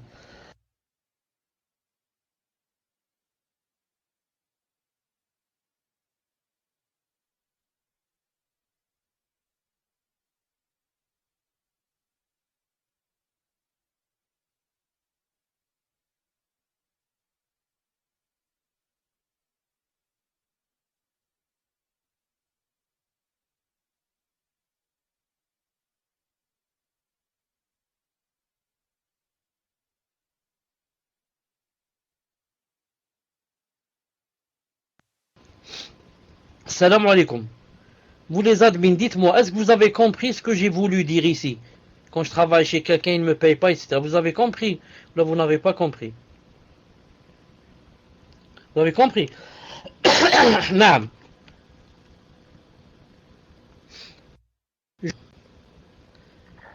Naam. Je te prête 100 euros. Je te prête 100 euros. Ensuite, tu nies. Tu dis, tu m'as rien prêté. Vous avez compris? Tu dis, tu m'as rien prêté. Ensuite, je trouve par exemple un cartable qui t'appartient. Et je le prends. Dans le but que quoi? Le cartable coûte par exemple 50 euros. Ou la même 100 euros. Malish. Je dis, je le prends. Je le prends comme ça en cachette. Quelqu'un qui me voit, qu'est-ce qu'il va dire? Il va dire, il est en train de voler. Alors que moi, je suis en train de prendre les 100 euros que tu devais me donner, que tu n'as pas voulu me donner. Tu les as niés. Donc je prends le cartable à la place des 100 euros. Les savants ont dit, cette chose, comme ça s'est passé dans le hadith de... Voilà, comme ça s'est passé dans le hadith de Isa alayhi salam, la personne qui a pris comme ça une chose et a dit, Wallah, je ne suis pas en train de voler. Les savants ont dit, ce n'est pas permis de faire ainsi. Même si la personne te doit de l'argent et quoi? Et à nier. Tu n'as pas le droit de lui prendre des choses en cachette. Pourquoi? Parce que si les gens vont te voir, ils vont dire que tu es un voleur. Quelle est la preuve? Quelle est la preuve que tu es en train de prendre ton haq? Ensuite, toute personne va voler, prendre des choses et dire, eh oui, parce que moi, cette personne me doit de l'argent et elle ne me les a pas donnés. C'est pour ça que j'ai pris ces choses. Vous avez compris? Non. Ils ont dit, tu ne peux prendre comme ça en cachette que si quoi?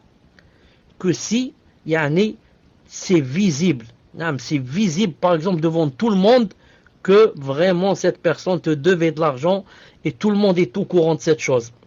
Ou alors tu as un hadith qui te le permet. Comme la femme qui peut prendre à son mari en cachette parce qu'il ne lui donne pas de l'argent. Comme a fait Hind avec Abu Sufyan. Pourquoi? Le prophète lui a permis, il lui a dit, prends ce qui te suffit, toi et tes enfants, en cachette. Pourquoi? Parce que si jamais, quelqu'un va dire, hop, je t'ai pris, il va dire, en train de quoi? En train de voler ton mari. Il est en train de dormir et toi là, tu as ta main dans son manteau en train de lui prendre l'argent. Bien, on va te couper ta main. Les savants ont dit, non, on ne peut pas. Pourquoi? Parce qu'elle peut dire, non. Elle peut dire, justement, c'est mon droit. Il doit dépenser pour moi, il ne le fait pas. Et dans ce cas, je prends. D'après le hadith de Hind, qui a dit que c'est permis. C'est pour ça que les savants, que disent les savants? Regardez, ça va peut-être vous étonner. Ils disent, si jamais la femme vole son mari, on lui coupe pas la main. Si l'homme vole sa femme, on lui coupe la main. Si ça remplit les conditions, c'est-à-dire plus de 1,25 grammes d'or. Pourquoi? Pour la femme, non, et l'homme, si. On lui coupe. La femme, car elle a quoi? Elle a ce qu'on appelle une interprétation. Des shubha. On peut dire que, voilà, elle va dire, mon mari ne me donne pas ce qu'il faut, le nécessaire, et le hadith de Hind a dit que je dois prendre. Quant à l'homme, il ne peut pas dire, ma femme ne me donne pas le nécessaire, ma femme ne dépense pas pour moi, donc je vole, je lui prends de l'argent. On lui dit, non, il n'y a pas de hadith comme ça. Il y a le hadith pour la femme qui peut prendre de son époux. Il n'y a pas pour l'époux qui peut prendre son épouse.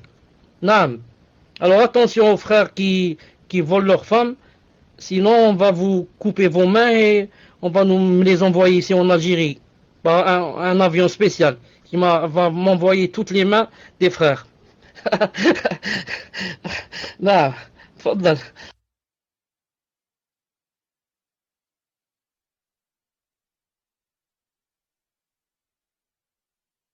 Barakallah fikum cher.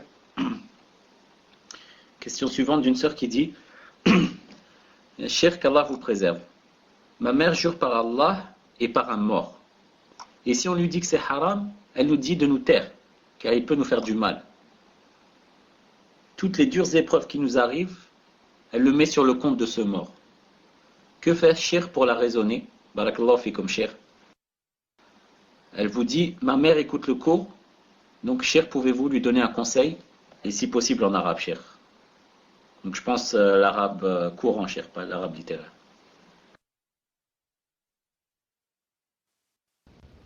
Mais répète-moi ce que tu as dit. Tu as dit qu'elle jure par Allah et par un mort. C'est-à-dire par les deux ou là, comment? J'ai pas compris. Naam, Cheikh. Donc, soit elle jure par les deux en même temps, soit tantôt par l'un, tantôt par l'autre. Vous savez, Cheikh, comme font beaucoup les vieux souvent. Qu'Allah les guide, qui sont ignorants, ils font cela. Il y en a qui jurent même par les anges, etc. Et donc, Cheikh, en plus, c'est des Algériens, donc si vous pouvez leur répondre en dialecte.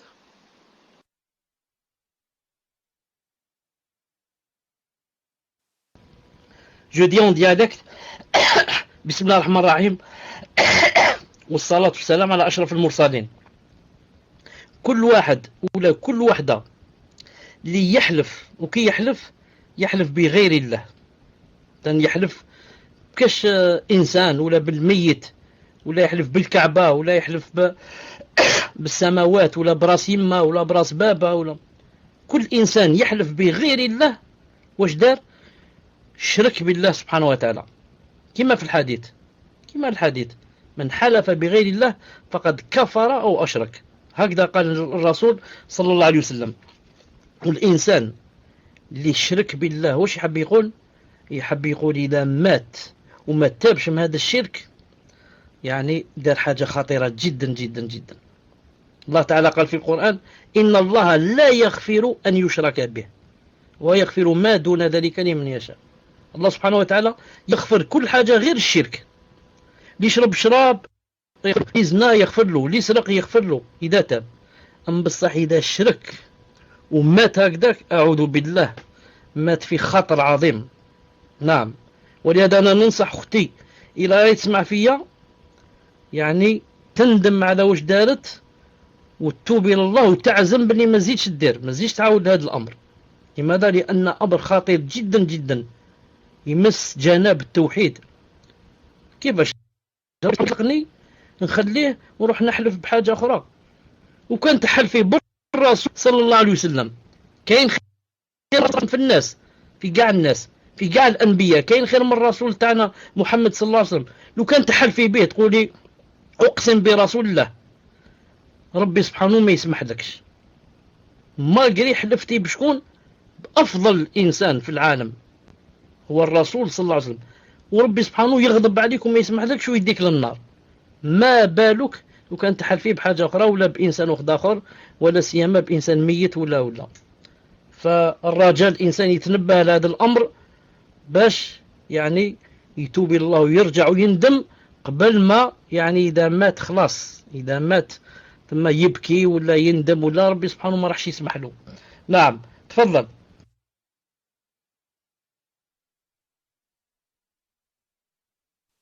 Barakallahu fikum, Cheikh. Question suivante. Question d'une sœur qui dit: Cheikh, je voulais savoir quel est l'avis concernant le fait de jurer sur le Coran. Barakallahu fikum wa jazakumullahu khaira, Cheikh. Et qu'Allah vous récompense pour les cours que vous nous faites ici-bas et dans l'au-delà, ainsi que les admins et toutes les personnes qui sont dans le salon. Amin. Barakallahu fikum.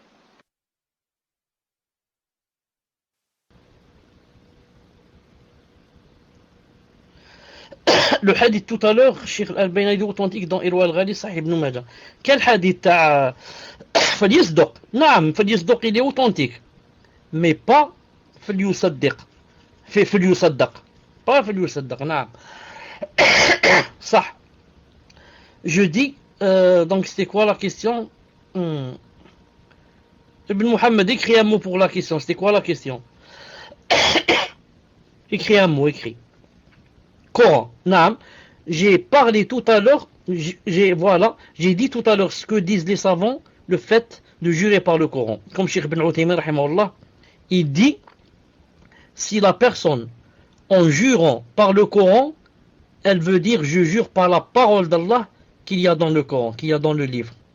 Et non pas le livre, non pas les feuilles, non pas la couverture. Non. Je jure par le Coran, c'est-à-dire par la parole d'Allah qu'il y a dans le Coran. Il a dit c'est permis. Pourquoi? Parce que la parole d'Allah subhanahu wa ta'ala, c'est un attribut de l'acte et de l'essence, les deux à la fois. Naam. Et jurer par la parole d'Allah subhanahu wa ta'ala, c'est jurer par Allah subhanahu wa ta'ala. C'est permis, bi'idnillahi ta'ala. Naam. Même si les salafs, il n'y a pas ça dans leur façon de jurer. Ils juraient tous par Allah ou bien par...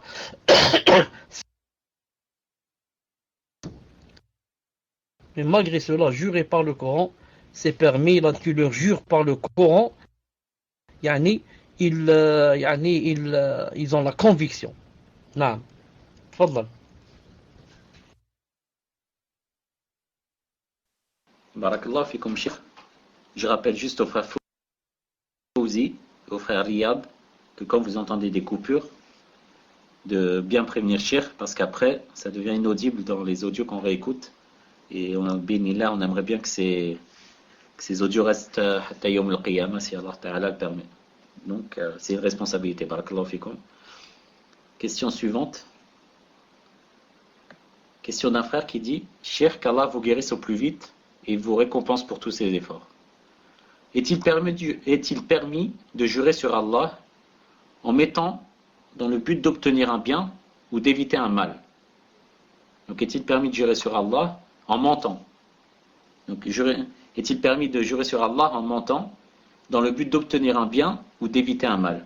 Barakallahu fikum, Cheikh.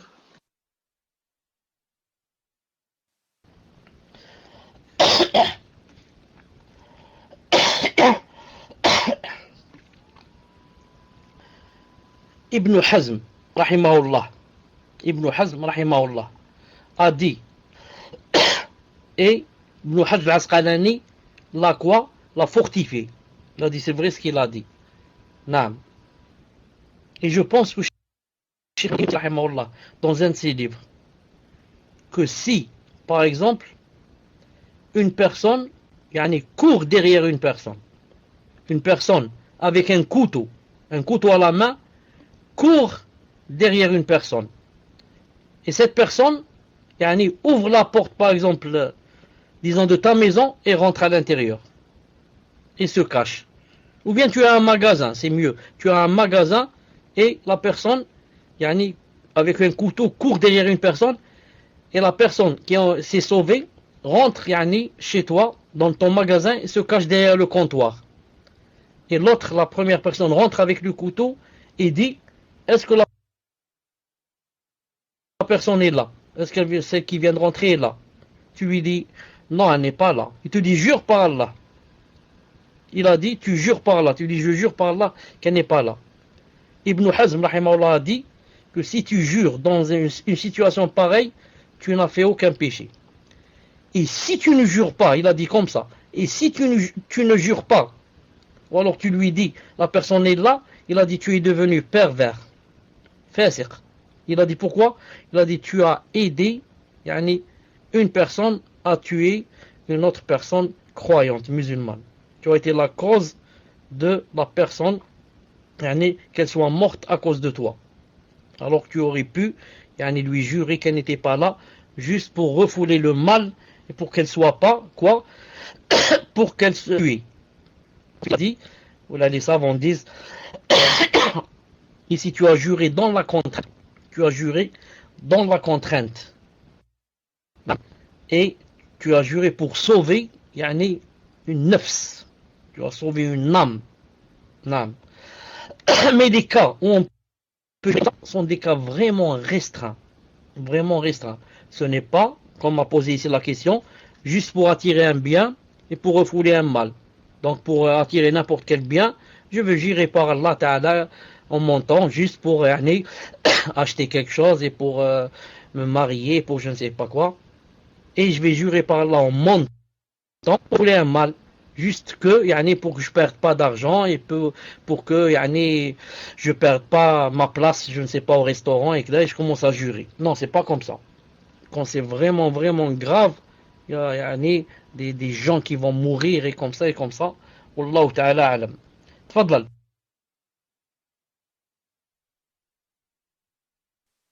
Barakallahu fikum, Cheikh. Question suivante d'une sœur qui dit: Cher, je n'ai pas compris la partie dans laquelle vous parliez du fait qu'il est mieux de jurer par Allah avec un mensonge que de dire une vérité en jurant par la Mecque. Qu'englobe le tawhid dans cela, cher? Est-ce que c'est valable pour d'autres actes? Qu'Allah vous récompense, cher, et récompense votre mère qui vous a mis au monde. Barakallahu fik, répète la question à partir du mot la Mecque. Jusqu'au mot la Mecque, j'ai compris. Après, qu'est-ce que tu as dit après la Mecque? Elle demande qu'englobe le tawhid dans cela. Est-ce que ça compte pour d'autres actes, cher? Je n'ai pas compris sa phrase, qu'englobe le tawhid. Est-ce qu'elle veut dire par là, où est le tawhid?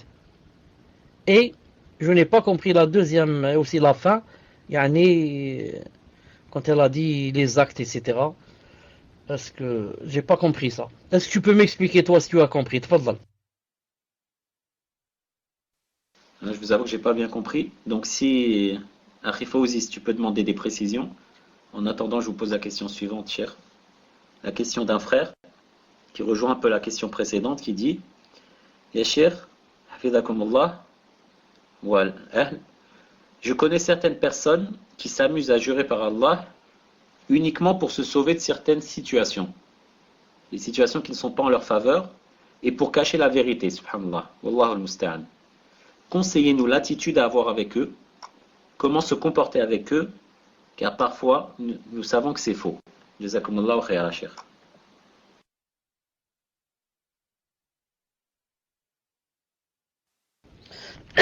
Celui qui jure par Allah subhanahu wa ta'ala en mentant, et ce n'est pas, comme je viens de citer le cas ce qu'a cité Ibn Hazm rahimahullah, ça devient quoi? Ça devient un grand péché. Ça devient un grand péché. Donc, on devrait donc donner nasiha à celui qui jure comme ça beaucoup, et surtout en mentant, en lui expliquant que c'est vraiment grave ce qu'il fait. Et que ça s'appelle Yamin Ramous, ça s'appelle le serment trompeur. Avec T-R-E-M-P-E-U-R. Pourquoi? Car ça trompe la personne, ça doit la plonger, voilà, ça doit la tromper et la plonger dans le Jahannam. Attention, ya akhi, ce que tu fais. On lui dit attention, ya akhi, ça s'appelle Yamin Ramous. Yarmasu bika fi Jahannam. Attention, crains Allah subhanahu wa ta'ala. Crains Allah. Et même maintenant, quand tu jures en mentant, supposons que tu es quoi? Que tu es la chose. Tu as juré, les gens t'ont cru et t'ont donné la chose. Qu'est-ce que tu crois que Allah Ta'ala va te faire la bénédiction? Allah Ta'ala va t'enlever la bénédiction de cette chose. Tu vas la prendre pour rien. Elle va partir de tes mains. Tu ne vas pas en profiter avec. Elle va se renverser contre toi, cette chose que tu as pris. Elle va te faire rentrer à l'hôpital. Et peut-être même elle va te faire rentrer à la tombe, dans ta tombe. Alors crains Allah subhanahu wa ta'ala. Naam. Fadlan.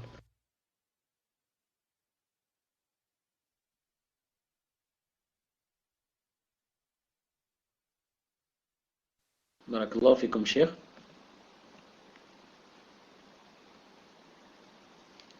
Question suivante, cher. Je voudrais savoir, des fois je jure par Allah sans que je sache que je l'ai fait. C'est à la fin, par exemple. Je dis, il ne faut pas que je dorme après le Fajr, et je jure sans que je m'en rende compte. Et je dors. Et là, j'ai des waswas, et je me pose des questions. Est-ce que j'ai juré ainsi, cher? Barakallah, fait comme de m'éclairer, cher.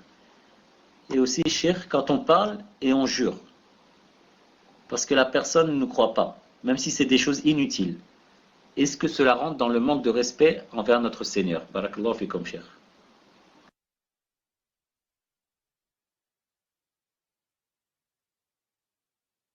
Naam, je dois apprendre aux gens et à mon entourage et à ceux qui me côtoient que je suis quelqu'un qui ne jure pas facilement.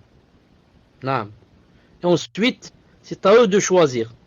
Maintenant, de me croire et de rester amis avec moi, ou alors de mentir, et alors qu'ils s'éloignent de moi. Moi aussi, j'ai pas besoin de personnes pareilles. Vous avez compris? Non, car ils vont pousser au bout de champ et je vais rentrer dans le hadith qui interdit cela. Et moi, ce n'est pas à cause d'eux que pour leur faire plaisir que je vais tomber dans les péchés et la colère d'Allah subhanahu wa ta'ala. Ensuite, la personne qui dit qu'elle a l'habitude de jurer beaucoup, je lui dis, si le fait de jurer sort comme ça de lui-même, ça rentre dans le bavardage, ça n'a pas d'importance. Mais si, avant de jurer, tu penses à la chose et tu jures, dans ce cas, il faut en prendre compte. Il faut en prendre compte, sinon, si tu transgresses, ça a besoin d'expiation. C'est pour cela, je donne une nasiha aussi ici. Il faudrait, Inch'Allah Ta'ala, que j'habitue ma langue et je m'habitue à ce que, à chaque fois que je jure par Allah, que je dise Inch'Allah. Comme ça. Moi aussi, ça m'arrive beaucoup de fois de jurer comme ça, même si c'est du bavardage, mais je dis toujours Inch'Allah. Même si c'est seulement entre mes lèvres. Inch'Allah. Non. Des fois, je jure que je vais laisser le huître pour demain. Ensuite, je dis Inch'Allah. Non. Parce qu'il est possible que je change d'avis. Quand une personne, quand elle jure, et en terminant son sermon, elle dit Inch'Allah, maintenant, elle a le droit de quoi? De ne pas tenir compte en ce sermon. Pourquoi? Parce qu'elle a dit Inch'Allah. Les savants ont dit, même si quelqu'un te rappelle, il te dit, dis Inch'Allah. Toi, tu n'as pas dit Inch'Allah, tu as dit, je jure que demain, je vais aller à Lyon. Quelqu'un te dit, dis Inch'Allah, tu dis Inch'Allah. Maintenant, c'est devenu quoi? C'est devenu, tu peux ne pas partir demain à Lyon, même si tu as juré. Pourquoi? Parce que tu as dit Inch'Allah, même si on t'a fait quoi? On t'a fait souvenir le mot et tu l'as dit. Dans ce cas, ce n'est plus obligatoire de faire la chose sur laquelle j'ai juré. Pourquoi? Parce que j'ai dit Inch'Allah. Donc, c'est une rahma qu'Allah Ta'ala te donne quand tu jures de t'habituer à dire tout le temps Inch'Allah. Tu es libre après si tu ne veux pas exécuter la chose sur laquelle tu viens de jurer. Bi'idnillahi ta'ala. Naam. Tfadlal. Est-ce que celle qui a posé ou celui qui a posé un peu avant, on lui a dit de bien reformuler? Est-ce qu'il revient avec sa question ou pas? Naam, cher, j'ai contacté. Elle me dit à l'instant justement qu'elle a été déconnectée. Donc on demande juste à la sœur, barakallahu fi, de nous dire ce que signifie qu'englobe donc le tawhid. Qu'englobe le tawhid dans cela, est-ce que cela compte pour d'autres actes? Donc en attendant, cher, je vous pose la question suivante. Question du sœur qui dit Ahsanallah ilaykum, cher. Question de Aqida concernant Asma wa Sifat. D'après un cours sur l'apprentissage des noms d'Allah Azza wa Jal, je cite, les savants voient qu'il est bien de les évoquer ensemble. Les noms, al-Basat, celui qui déploie, et al-Qab, celui qui retient. Car l'intégralité de la puissance divine est en les évoquant ensemble. Car il y a dans les noms d'Allah Azza wa Jal certains noms comme al-Mu'akhir, celui qui fait reculer, et al-Muqaddim, celui qui fait avancer. Faut-il faire l'analogie pour tous les noms, étant employés seuls, qui peuvent avoir un sens péjoratif, ou cette règle s'applique uniquement à certains noms? Barakallah fait comme cher de m'éclairer.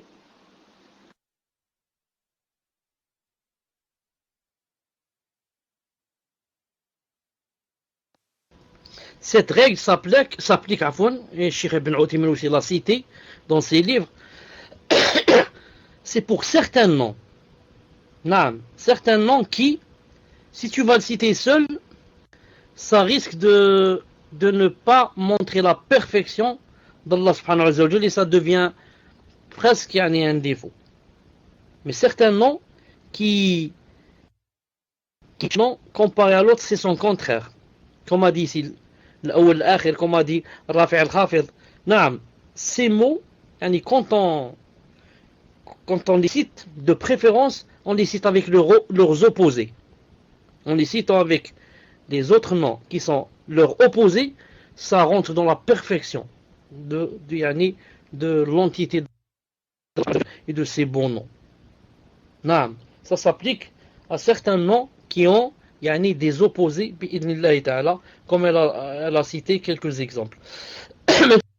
La personne précédente, peut-être qu'elle ne va pas reformuler, je dis, elle a dit, pourquoi? Elle a dit, comment se fait-il que jurer, yani avec Allah en mentant, yani c'est mieux que jurer par autre que Allah subhanahu wa ta'ala en étant véridique. Je dis, premièrement, ça ce n'est pas, voilà, tfadlal, le micro, tfadlal.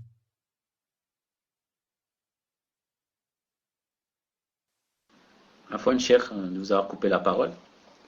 Elle dit, donc, Cheikh, vous avez dit, le tawhid nous absoudra des autres péchés. Il vous a dit que jurer par Allah en mentant est meilleur que jurer par la Mecque en disant la vérité. Donc quand vous parlez du tawhid là, elle ne voit pas, elle n'a pas compris. Donc quand vous parlez du tawhid, à ce moment-là, ça correspond à quoi, cher? Barakallahu fikum. D'accord, je voudrais d'abord lui dire que cette phrase-là, jurer par Allah en mentant est meilleur que jurer yani par autre que Allah Ta'ala en disant la vérité, c'est une phrase de Abdullah ibn Mas'ud, radiyallahu ta'ala anhu, authentique de Mawqouf, yani sahih, et ce n'est pas une phrase du prophète sallallahu alayhi wa sallam. Mais ce qu'il a voulu dire ici est clair et compatible avec quoi? Avec yani la sharia. Quand on jure par Allah subhanahu wa ta'ala, naam, jurer par Allah, c'est du shirk ou là c'est du tawhid? C'est du tawhid. Jurer par Allah, ce n'est pas du shirk. Quand je jure par Allah, j'ai fait du tawhid. Maintenant, même s'il mentit, c'est pas chose facile, c'est grave. Mais le tawhid, qui est le fait de jurer avec Allah subhanahu wa ta'ala, yani, efface le péché. Efface le péché. Pourquoi? Parce que j'ai fait un tawhid, en jurant avec Allah subhanahu wa ta'ala. Quant à l'autre, qu'est-ce qu'il a fait? Il a fait du shirk, en jurant par autre qu'Allah, et a voulu faire une hasana en disant la vérité. A voulu faire une bonne action en disant la vérité. Mais on lui dit quoi? On lui dit le shirk annule les bonnes actions. Toi, quand tu fais du shirk, à quoi ça sert de faire les bonnes actions? Puisque le shirk annule les bonnes actions. Quand tu as juré par Allah, même si tu as menti, bon, c'est grave, c'est pas bien, c'est un péché, un grand péché, mais au moins tu as fait le tawhid. Au moins tu as fait le tawhid de quoi? De jurer par Allah. Donc je suis mieux que toi qui a juré par autre qu'Allah, Zama, véridique dans son serment. Je te dis, tu te trompes. Tu as fait d'abord le shirk en jurant par autre qu'Allah. À quoi ça s'applique? Voilà, Inch'Allah, c'est très clair et compatible avec yani, la sharia bi'idna ta'ala. Mal. Pousser le grand mal en faisant un petit mal. Je pousse le grand mal qui est le shirk en faisant un petit mal qui est quoi? Qui est mentir. Mais alhamdoulilah, j'ai fait le Fadlan. Barakallahu fikum, cher. Donc ça fait plus d'une heure que vous répondez, juste pour rappel. Question d'une sœur qui dit, et cher, jurer sous l'effet de la colère, par exemple, se disputer avec une personne et dire Wallahi que je ne t'aiderai pas à faire cela. Et par la suite l'aider, car on regrette d'avoir juré sous l'effet de la colère. Est-ce un péché, cher? Cela mérite-t-il une expiation? Barakallahu fikum.